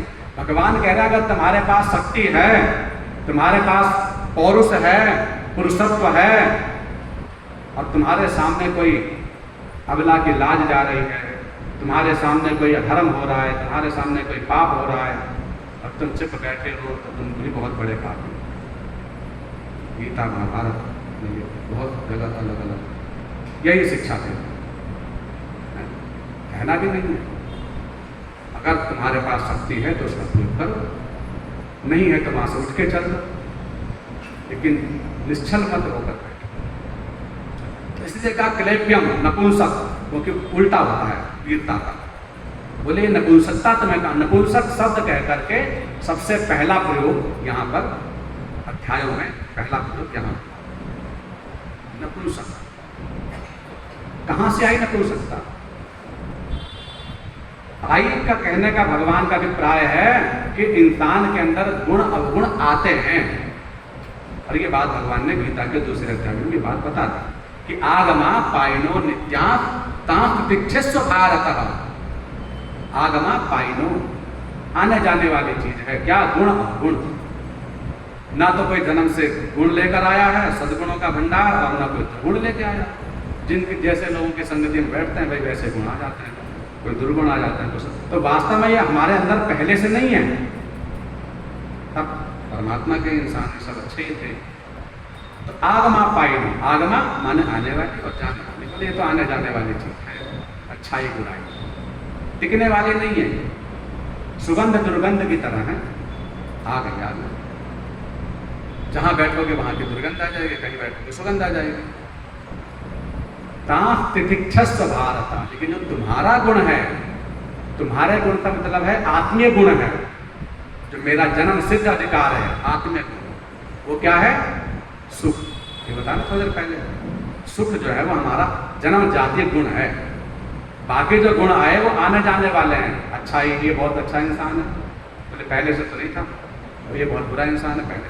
तो इसलिए किसी को ना अच्छा बोलो ना किसी को बुरा बोलो। इसी कहते हैं भाई सब ठीक है, जो जैसे अपने लिए हम बोल करके क्यों अपना दिमाग खराब करो, सब अच्छे हैं, सब में भगवान देखो, सब में ठाकुर जी है।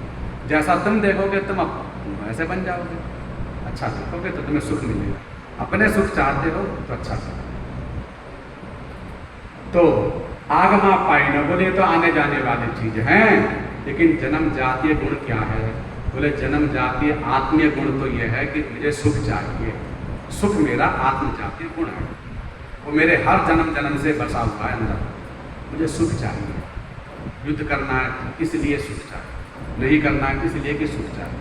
ये चाहिए सुख के लिए, परिवार चाहिए सुख के लिए, पढ़ाई लिखाई, रुपया पैसा, मकान दुकान, जो भी कुछ A to Z में अपने जो भी क्रियाकलाप कर रहा हूं सारी इंद्रियों से 24 घंटा, उन सब का एकमात्र उद्देश्य है सुख।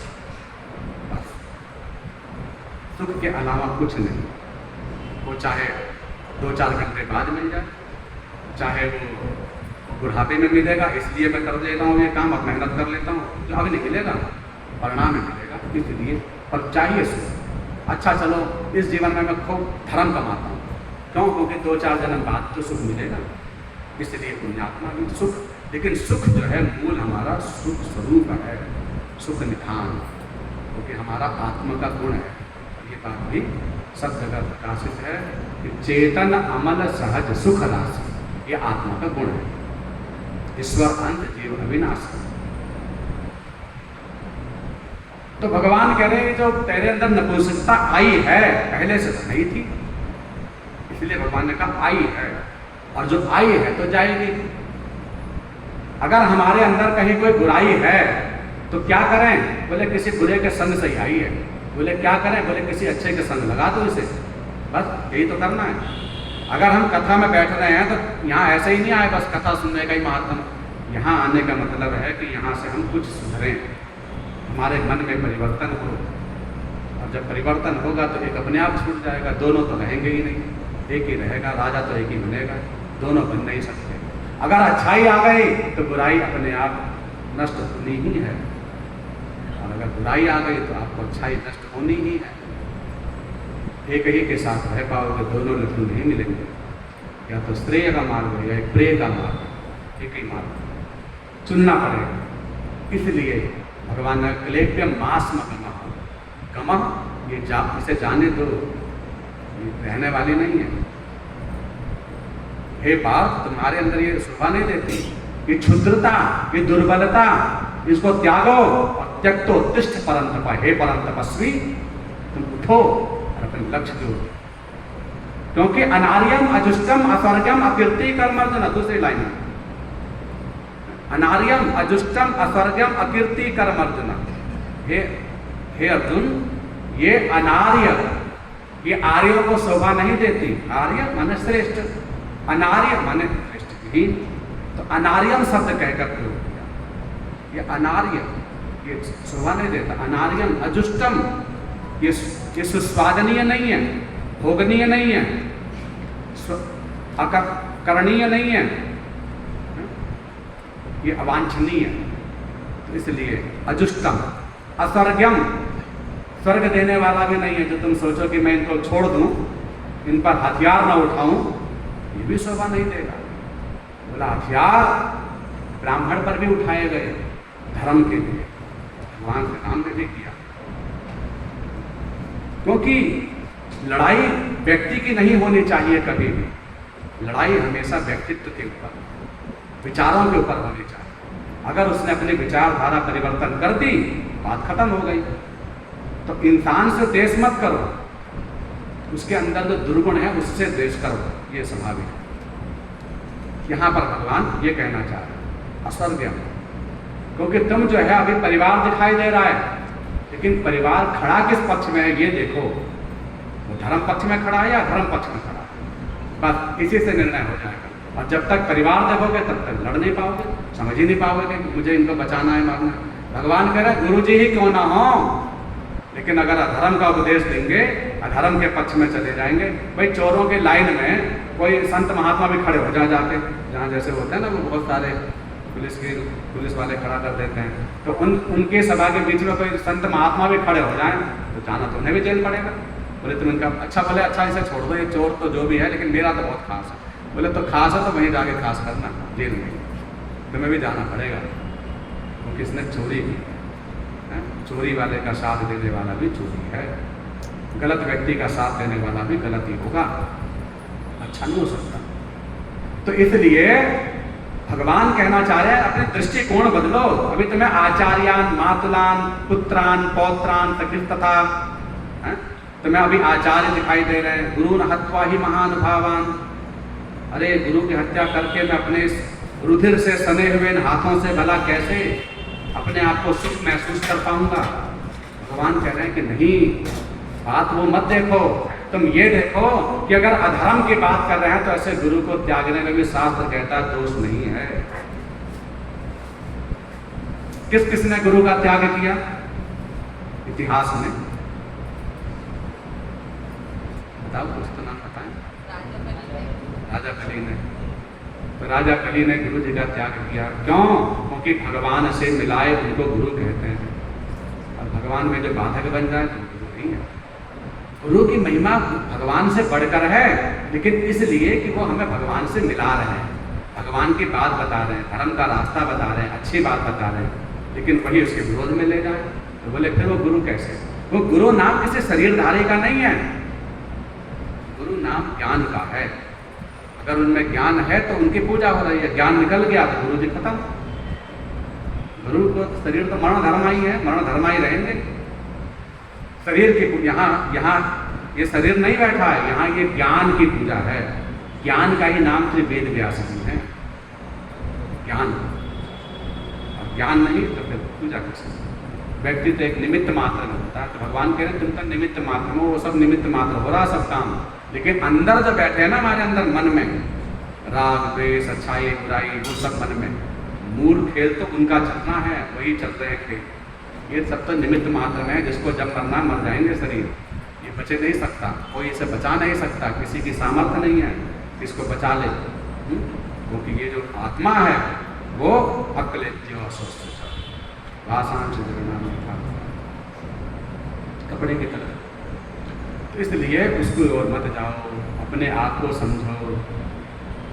लड़ाई हो रही है तो धर्म देखो, आरंभ हुआ धर्म से। भगवान कह रहे अधर्म पक्ष में है वे, उन्होंने अधर्म का साथ दिया है।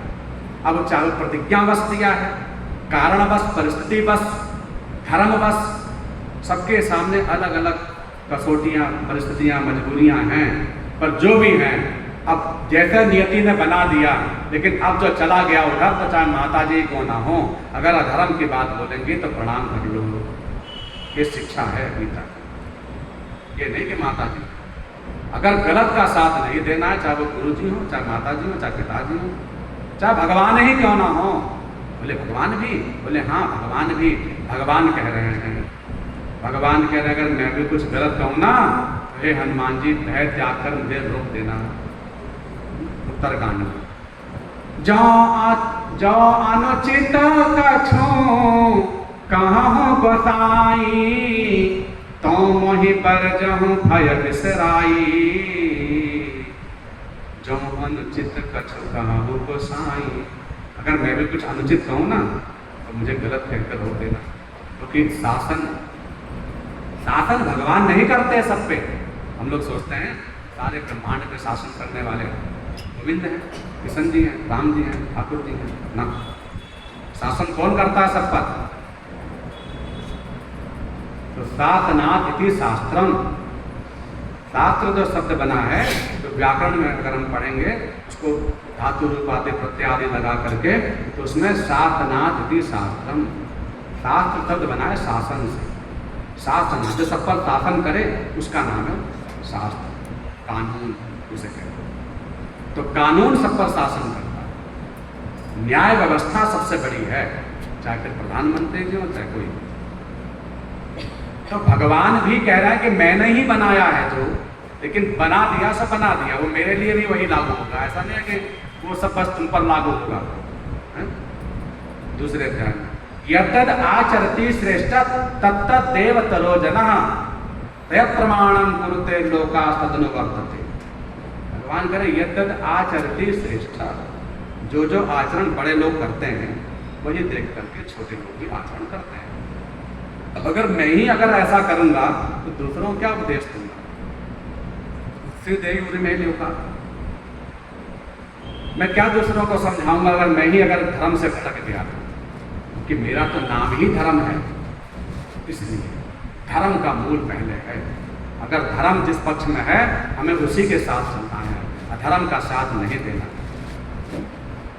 याज्ञवल्क्य जी बड़े विद्वान हुए, साक्षात ब्रह्मा जी के ही अंश हुए याज्ञवल्क्य। उपनिषदों में बृहदारण्यक उपनिषद विस्तृत उपनिषद है, बड़ा उपनिषद है, और और जिसके मूल में व्याख्याकार उसके अंदर जो जितनी ज़्यादा एक शास्त्रार्थ हुआ है, मैत्रेयी का, गार्गी का, याज्ञवल्क्य जी से, वो याज्ञवल्क्य जी ने अपने गुरु जी को त्याग दिया। गुरु जी को त्याग दिया किस बात पर? किस बात पर कि याज्ञवल्क्य जी से गुरु जी ने कहा, जाओ एक राजा हैं, जो रोज जा करके उनको थोड़ा सा अक्षत उनके शीश पर डालकर उनका आशीर्वाद देना। राजा सबका पिता होता है, राजा सबका माननीय होता है, पूजनीय होता है। अब यह जैसे भी हैं, जाओ जाकर उनका सम्मान करो, उनको आशीर्वाद देके आओ, वो बड़े रहेंगे तो हम सब बड़े रहेंगे। ठीक है, आगे जो आगे वो जाकर देने लगे। लेकिन राजा को लगा कि रोज पंडित जी आते हैं, रोज उनका काम है, ये तो ब्राह्मण तो हमारे अंडर में ही है, हमारे अनुशासन में ही है, हमारे पल रहे हैं, हमारे द्वारा ही।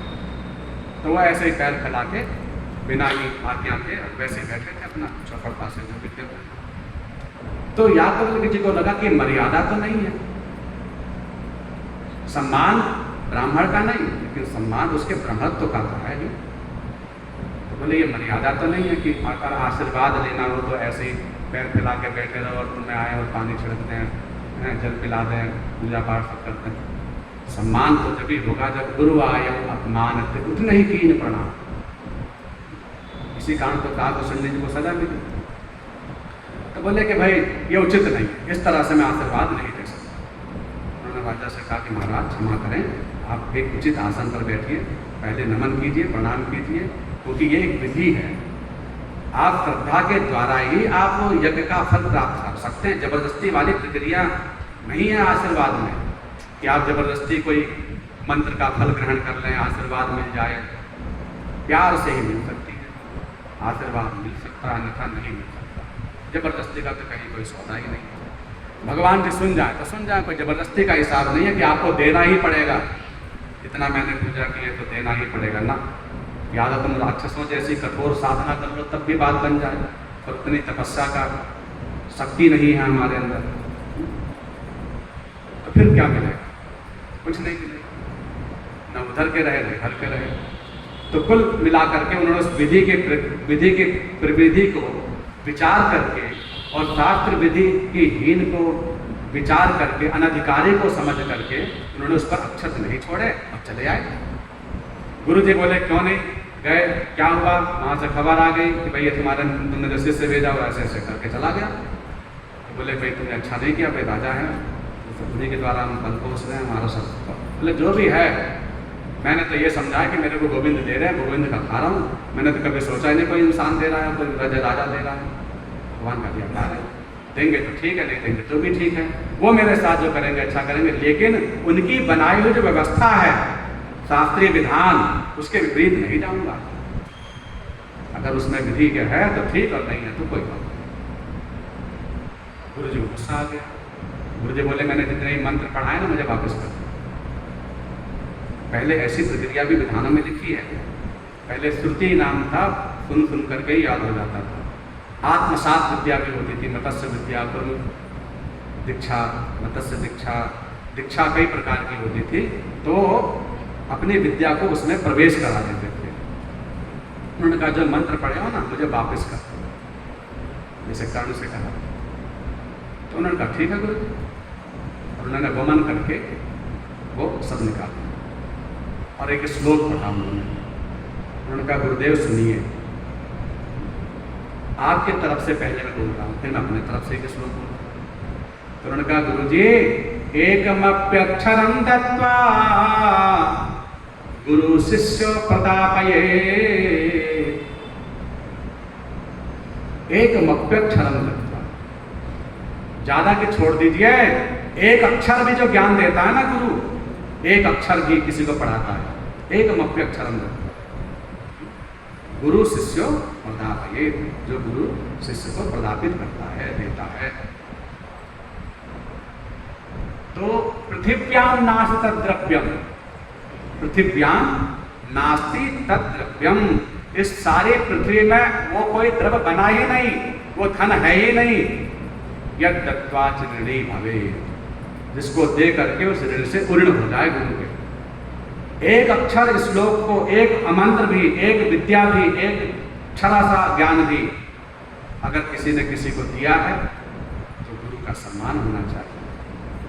और अन्यथा पृथ्वी में ऐसा कोई धन ही नहीं, माने सारी पृथ्वी को धन से तोल दिया जाए, सुमेरु पर्वत जितना, तो भी उस गुरु के ऋण से उर्ण नहीं हो सकता। पृथ्व्याम नास्ति तद्द्रव्यम, पृथ्वी में ऐसा कोई द्रव्य नहीं बना है यद दत्वा, माने जिसको दे करके निर्णय भवे, उस ऋण से उर्ण हो जाए।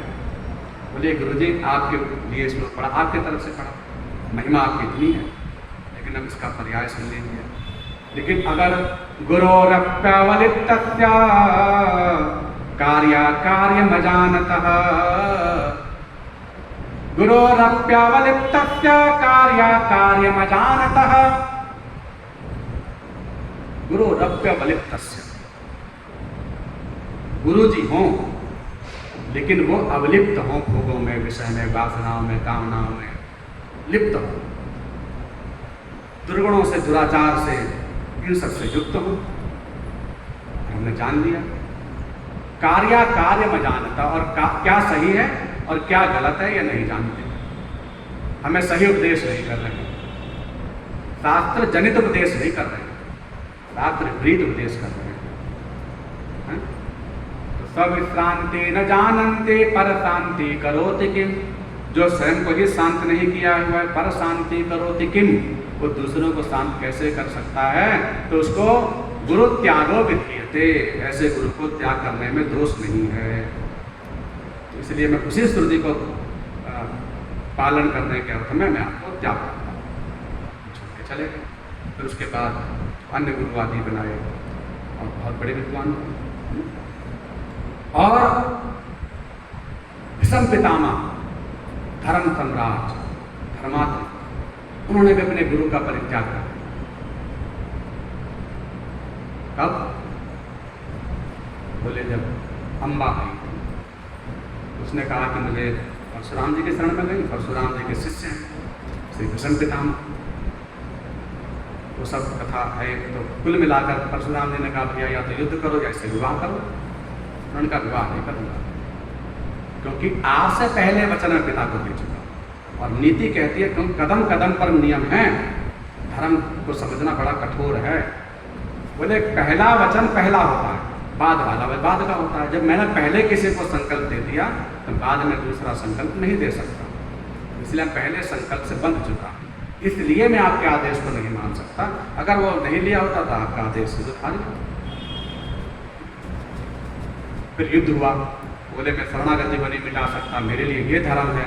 और ऐसी ही बड़ी अलौकिक एक एक शब्द जो है, एक एक पहलू जो हैं महाभारत के, वो बड़े धर्म के मर्मज्ञ हैं। जो भी हैं भीष्म पितामह, द्रोण, कोई भी साधारण नहीं है। साक्षात बृहस्पति जी के अवतार हैं द्रोणाचार्य जी, वसु के अवतार हैं भीष्म पितामह जी। ये सब साधारण नहीं है। बड़े बड़े धर्म की स्थितियों के कारण बंध गए, मजबूर हो गए। बोले मरना ही तो होगा, मर जाएंगे, लेकिन धर्म को नहीं त्यागेंगे। अब धर्म आपको हो सकता है अधर्म के ले जाकर पटक दे। धर्म ऐसी चीज है, धर्म के मार्ग पर चलना, कि धर्म के मार्ग पर चलना मानो कृपाण की धार पर चलना, इतना भीषण है धर्म के मार्ग पर चलना। और धर्म के मार्ग पर चलते चलते हो सकता है वो धर्म ही ऐसी आगे स्थिति पैदा कर दे कि आपको अधर्म के रास्ते पर पटक दे, कि अब आप इन धर्मियों के पक्ष में ही रहो। ऐसी भी स्थिति ला सकता है। रावणों के बीच में ही विभीषण को रहना पड़ा, क्योंकि धर्म से बंधे थे। यहाँ भी ऐसी ही कुछ स्थितियाँ थी। गलत कोई नहीं था, हम इनको गलत नहीं कह सकते कि द्रोणाचार्य ये सब गलत थे, गलत नहीं थे। तो लेकिन वो कह रहे हैं कि धर्म तो बड़ा कठिन है समझना, और धर्म का बड़ा मर्मज्ञ विषय है। तो कार्पण्य 200 वाला जो श्लोक है, अगर आप उसे पढ़ेंगे रोज तो आपको निर्णय मिल जाएगा, शांति मिल जाएगी। इतना तक कि एक बार की बात है कि हमारे जीवन का खुद का अनुभव है। एक सपना दिखता था, डर लगता था, और डर लगने में समझ में नहीं आता था कि डर क्यों लग रहा है। भाई पूजा पाठ भी कर रहे हैं, गायत्री जप रहे हैं, पूजा पाठ होती है, और वो डर हमारा लगभग दिन में भी डर जाते हैं, रात में भी डर जाते हैं। और वो डर लगभग 20 साल तक चला हुआ, 20 साल तक बचपन से चलता रहा। डर खत्म नहीं होता था, कभी भी डर जाता था। तो अब हम समझ नहीं पाए कि क्यों डरते हैं। कोई प्रारब्ध में लिखा हुआ ऐसा होता ही होगा, या हनुमान चालीसा जो भी छोटे मोटे प्रयोग होते हैं वो सब कर लेते हैं, कभी ठीक हो जाता है, कभी फिर डर जाता है। तो ऐसे ही गुरु जी जो हमारे परम पूज्य गुरुदेव थे ठाकुर में, तो उनसे पूछा तो गुरु जी ने ये श्लोक बताया। उन्होंने कहा कि इस श्लोक को रोज रात में पढ़ के सुनो, तो इससे डरोगे नहीं, ये बात नहीं होगी, डरोगे, लेकिन इससे आपको उत्तर मिल जाएगा क्यों डरते हो। क्योंकि ये श्लोक में प्रश्न पूछा है अर्जुन ने, कार्पण्य दोष, प्रभु मैं कार्पण्यता से युक्त हूँ, दोषों से। हर जीव का ये गुण है, कार्पण्य दोष। मैं बहुत अधम हूँ, क्या करूँ, जैसा हूँ वैसा हूँ, लेकिन आपका हूँ। आदत स्वभाव, अपने स्वभाव से मजबूर हूँ, अपनी आदत से मजबूर हूँ। स्वभाव माने आदत, बोले अपने आदत से मजबूर हूँ, जैसा भी हूँ, लेकिन हूँ आपका। कार्पण्य दोष, पृच्छा में त्वाम, लेकिन मैं त्वाम माने तुमसे पृच्छा में पूछता हूँ, पूछता हूँ। माने अगर पूछना हो तो किससे, भगवान जी से। तो पूछना हो तो ये श्लोक,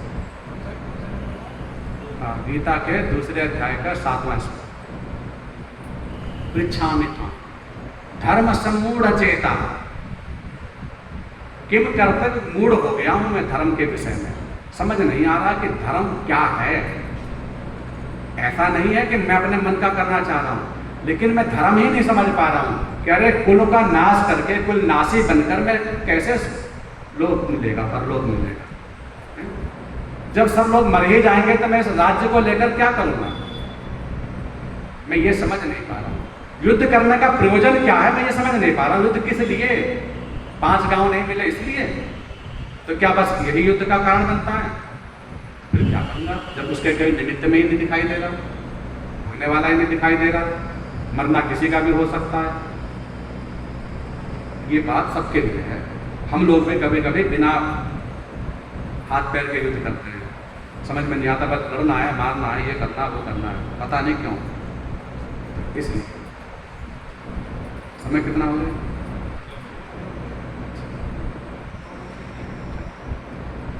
इसलिए पृच्छामि त्वाम, पूछता हूं आपसे।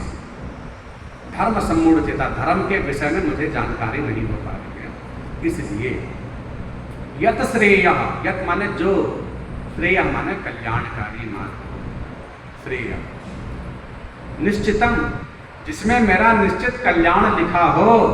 बताओ कौन नहीं चाहता, यही तो चाहते हैं भगवान से, प्रभु जिसमें मेरा कल्याण हो। मैं नहीं जानता मेरे लिए क्या सही है क्या गलत है, और यही बात उत्तरकांड में राम जी के वहां पर पूछी जा रही है। जय ही विधिनाथ, वहां पर अगर हमें ये नहीं आता है तो वो बोलना चाहिए, रोज भगवान से उठ करके बोलना चाहिए। क्या बोलना चाहिए सुबह उठ के, जय ही विधिनाथ हो हित मोरा, करहूं सबेगी दास में तोरा।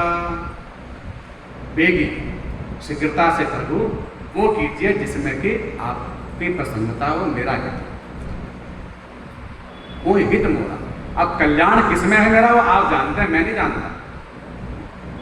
तो ये हिंदी में बोलना चाहिए, और यही भाव यहाँ पर है, जिस विधि से प्रभु मेरा यत श्रेय श्याम निश्चितम, निश्चितम ध्रुवम, पक्का जिसमें हो मेरा कल्याण, वो आप कीजिए। क्यों, क्योंकि शिष्यस्ते हम साधिमाम त्वाम प्रपन्नम, क्योंकि मैं आपका शिष्य, शिष्यस्ते हम, अहम त्वाम शिष्यम, साधिमाम त्वाम प्रपन्नम, साध लेंगे आप अपनी तरह से। प्रपन्नम, प्रपन्नम शरणागति, मैं आपकी शरण ग्रहण करता हूँ। तो ये शरणागति का मूल श्लोक है। यही शरणागति को भगवान ने भाव में रख करके फिर बोलना आरंभ किया, फिर उनको ज्ञान देना उद्देश्य। लेकिन तीसरे अध्याय में भगवान से फिर अर्जुन ने कुछ ऐसी अटपटी वाणी बोल दी कि एक तरफ तो शरणागति और दूसरी तरफ कह रहा है प्रभु समझ नहीं आ रहा क्या बोल रहे हो। तीसरे अध्याय के शुरुआत के श्लोक में बोल दिया ये बात, समझ में नहीं आ रहा क्या बोल रहे हो। ऐसा बोलता है कोई, ऐसी बात बोल दी अर्जुन ने। जायसी चेत कर्मणस्ते स्यात् मता बुद्धिर्जनार्दन, तीसरे अध्याय का प्रथम श्लोक। जायति चेत कर्मणस्ते स्यात् मता बुद्धिर्जनार्दन तत्किं कर्मणि घोरे मां नियोजयसि केशव, नियोजयसि केशव। इसके उत्तर में कल के प्रसंग में कहेंगे क्या कहना चाह रहे हैं। ठाकुर जी देव करवा रहे हैं, वो कह रहे हैं। और पितृपक्ष चल रहा है तो पितरों के निमित्त भी दो बातें सुन लें। श्राद्ध श्रद्धा से बना है, पूर्वजों का श्राद्ध अवश्य करना चाहिए, सबको करना चाहिए। कुछ लोगों में ये भ्रांतियां होती हैं कि हम गया श्राद्ध कर आए, अब गया श्राद्ध कराए तो हमें श्राद्ध की जरूरत नहीं है, पर ऐसा शास्त्र में नहीं लिखा है। गया श्राद्ध करने के बाद भी श्राद्ध अवश्य करना चाहिए। गया श्राद्ध के प्रकरण में ये बात लिखी है कि जैसे गया श्राद्ध से मैं प्रसन्न होता हूँ इतना अन्य किसी श्राद्ध से नहीं, पर इसका मतलब ये नहीं कि बस अब हमें गया श्राद्ध ही करना है। ऐसे तो भगवान ने भी कहा है कि जितना मैं तुलसी दल से प्रसन्न होता हूँ उतना अन्य किसी वस्तु से नहीं। तो इसका मतलब ये थोड़ा बस मुझे रोज़ तुलसी चढ़ानी है, बस भोग लगाना बंद, कुछ खिलाना पिलाना चढ़ाना सब कुछ बंद, बस अब तुलसी चढ़ानी है। भगवान ने तो कहीं रखा है बस तुलसी चढ़ा दो सब प्रसन्न। एक तुलसी पे भगवान तुल गए। तो लेकिन भावार्थ ये नहीं, किसी ने कहा कि भाई मुझे तो ये बहुत अच्छा लगता, भैया ये भी खाओ ये भी खाओ। उसी तरह से पूर्वजों ने कहा कि भाई गया जी में हमारी शाश्वत गति हो जाएगी, मुक्ति हो जाएगी। गए दानों ने बड़ी तपस्या करके आराधना करके भगवान नारायण के वरदान मांगा है, उसकी अलग कथा ही है। तो अब ऐसे धाम में अगर हम पहुंच जाएंगे तो हम पुत्रों के खूब आशीर्वाद देंगे, लेकिन उसका मतलब ये नहीं कि हम श्राद्ध छोड़ दें। माने श्राद्धों से पीछा छुड़ाने के लिए जो लोग श्राद्ध कर रहे हैं ना, गया श्राद्ध, ये सोच के अब भाई अब खत्म मामला, अब पूर्वजों को काम नहीं करना पड़ेगा, अब ज़्यादा कौन करेगा, अरे बच्चे कर नहीं रहे, वो नहीं करता, सत्य जगह देखो हम वो उस पर टाल देते हैं। तो ये बहुत बड़ा अपराध है दोस्तों लगेगा। अगर ऐसा होता तो फिर श्राद्ध के प्रकरण जो वाल्मीकि रामायण में राम जी भी श्राद्ध कर रहे हैं, 14 साल वनवास में सब जगह श्राद्ध के। ब्याह जी में भी फल्गु नदी में वहाँ पर सीता जी के द्वारा पिंडदान आदि दिया है, और आगे भी उन्होंने समय समय पर श्राद्ध किया है, ऋषि मुनियों को भोजन कराया है। हाँ, तो इसलिए श्राद्ध हमें अवश्य करना चाहिए।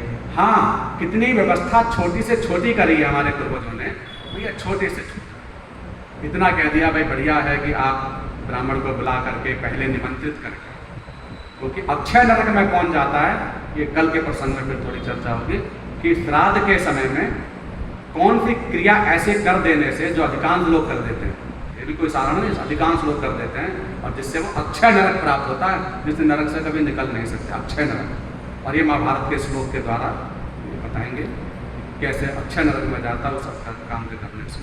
तो वो जो है लंबी बात हो जाएगी, लेकिन कुल मिला करके विधिवत तरीके से ब्राह्मण को भोजन इत्यादि करा के उसको यथाशक्ति सामग्री दे के संतुष्ट करो, शास्त्रीय विधि विधान पे श्राद्ध करो, अच्छी बात है। बोले वो भी ना हो, प्रदेश में हो कहीं भी हो, बोले आपत्ति काल में भी श्राद्ध का परित्याग नहीं है। आपत्ति काल में देव कर्म का तो परित्याग हो सकता है, पूजा पाठ नहीं हो ऐसा लिखा है कि चल जाएगा, लेकिन अगर पितृकर्म का त्याग का विधान तो आपत्ति काल में भी नहीं है। छोटा कर सकते हैं, बड़ा को छोटा कर सकते हैं, लेकिन क्रिया लोपो न कर्तव्य, क्रिया का लोप नहीं कर सकते।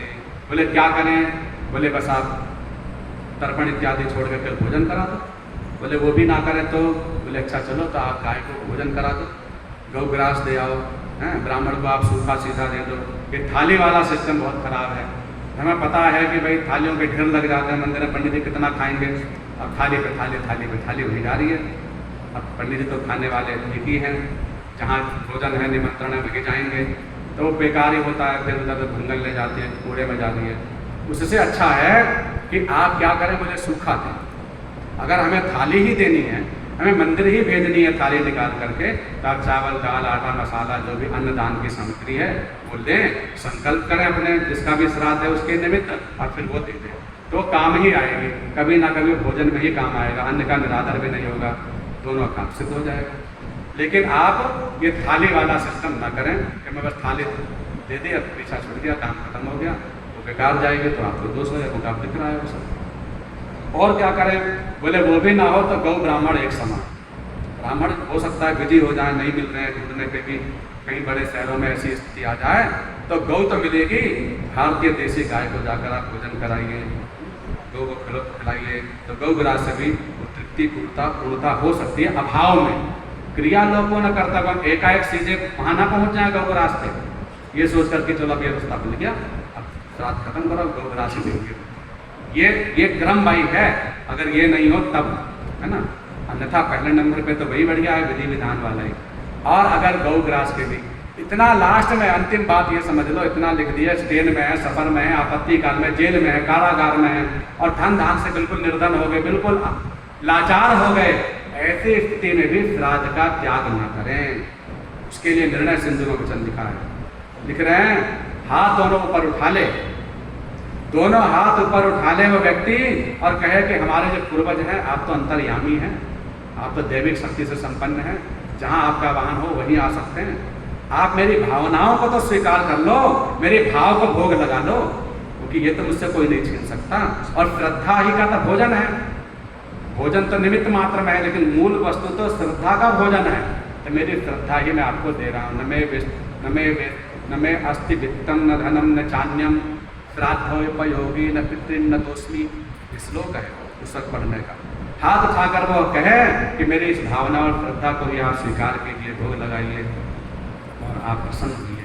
उससे भी पितृ प्रसन्न होता है, कहते हैं चलो याद तो किया, स्मरण तो किया, कुछ तो दिया, पर कुछ ना देने से कुछ भी देना श्रेष्ठ है। हमारे पूर्वज का मतलब माता पिता बड़े दयालु होते हैं, पूर्वज बहुत भक्त होते हैं, वो चाहते हैं कि हमारे किसी भी तरह से हमारे नाम से कुछ दान पुण्य करते रहे, वो परंपरा बनी रहे, बस बाकी काम तो अच्छा ही रहेगा, जो करेगा शुभ फल मिलेगा।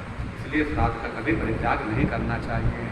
गुरु कृष्णचंद्र भगवान की, श्री सद्गुरुदेव महाराज की, श्री शंकर भगवान की, श्रीमद् भगवद गीता की। उनका नाम लेंगे आप, मुझे सुनाते हैं कुछ, मुझे व्याख्यान सुनाते हैं, भजन सुनाते भगवान, हाँ सुनाते भैया।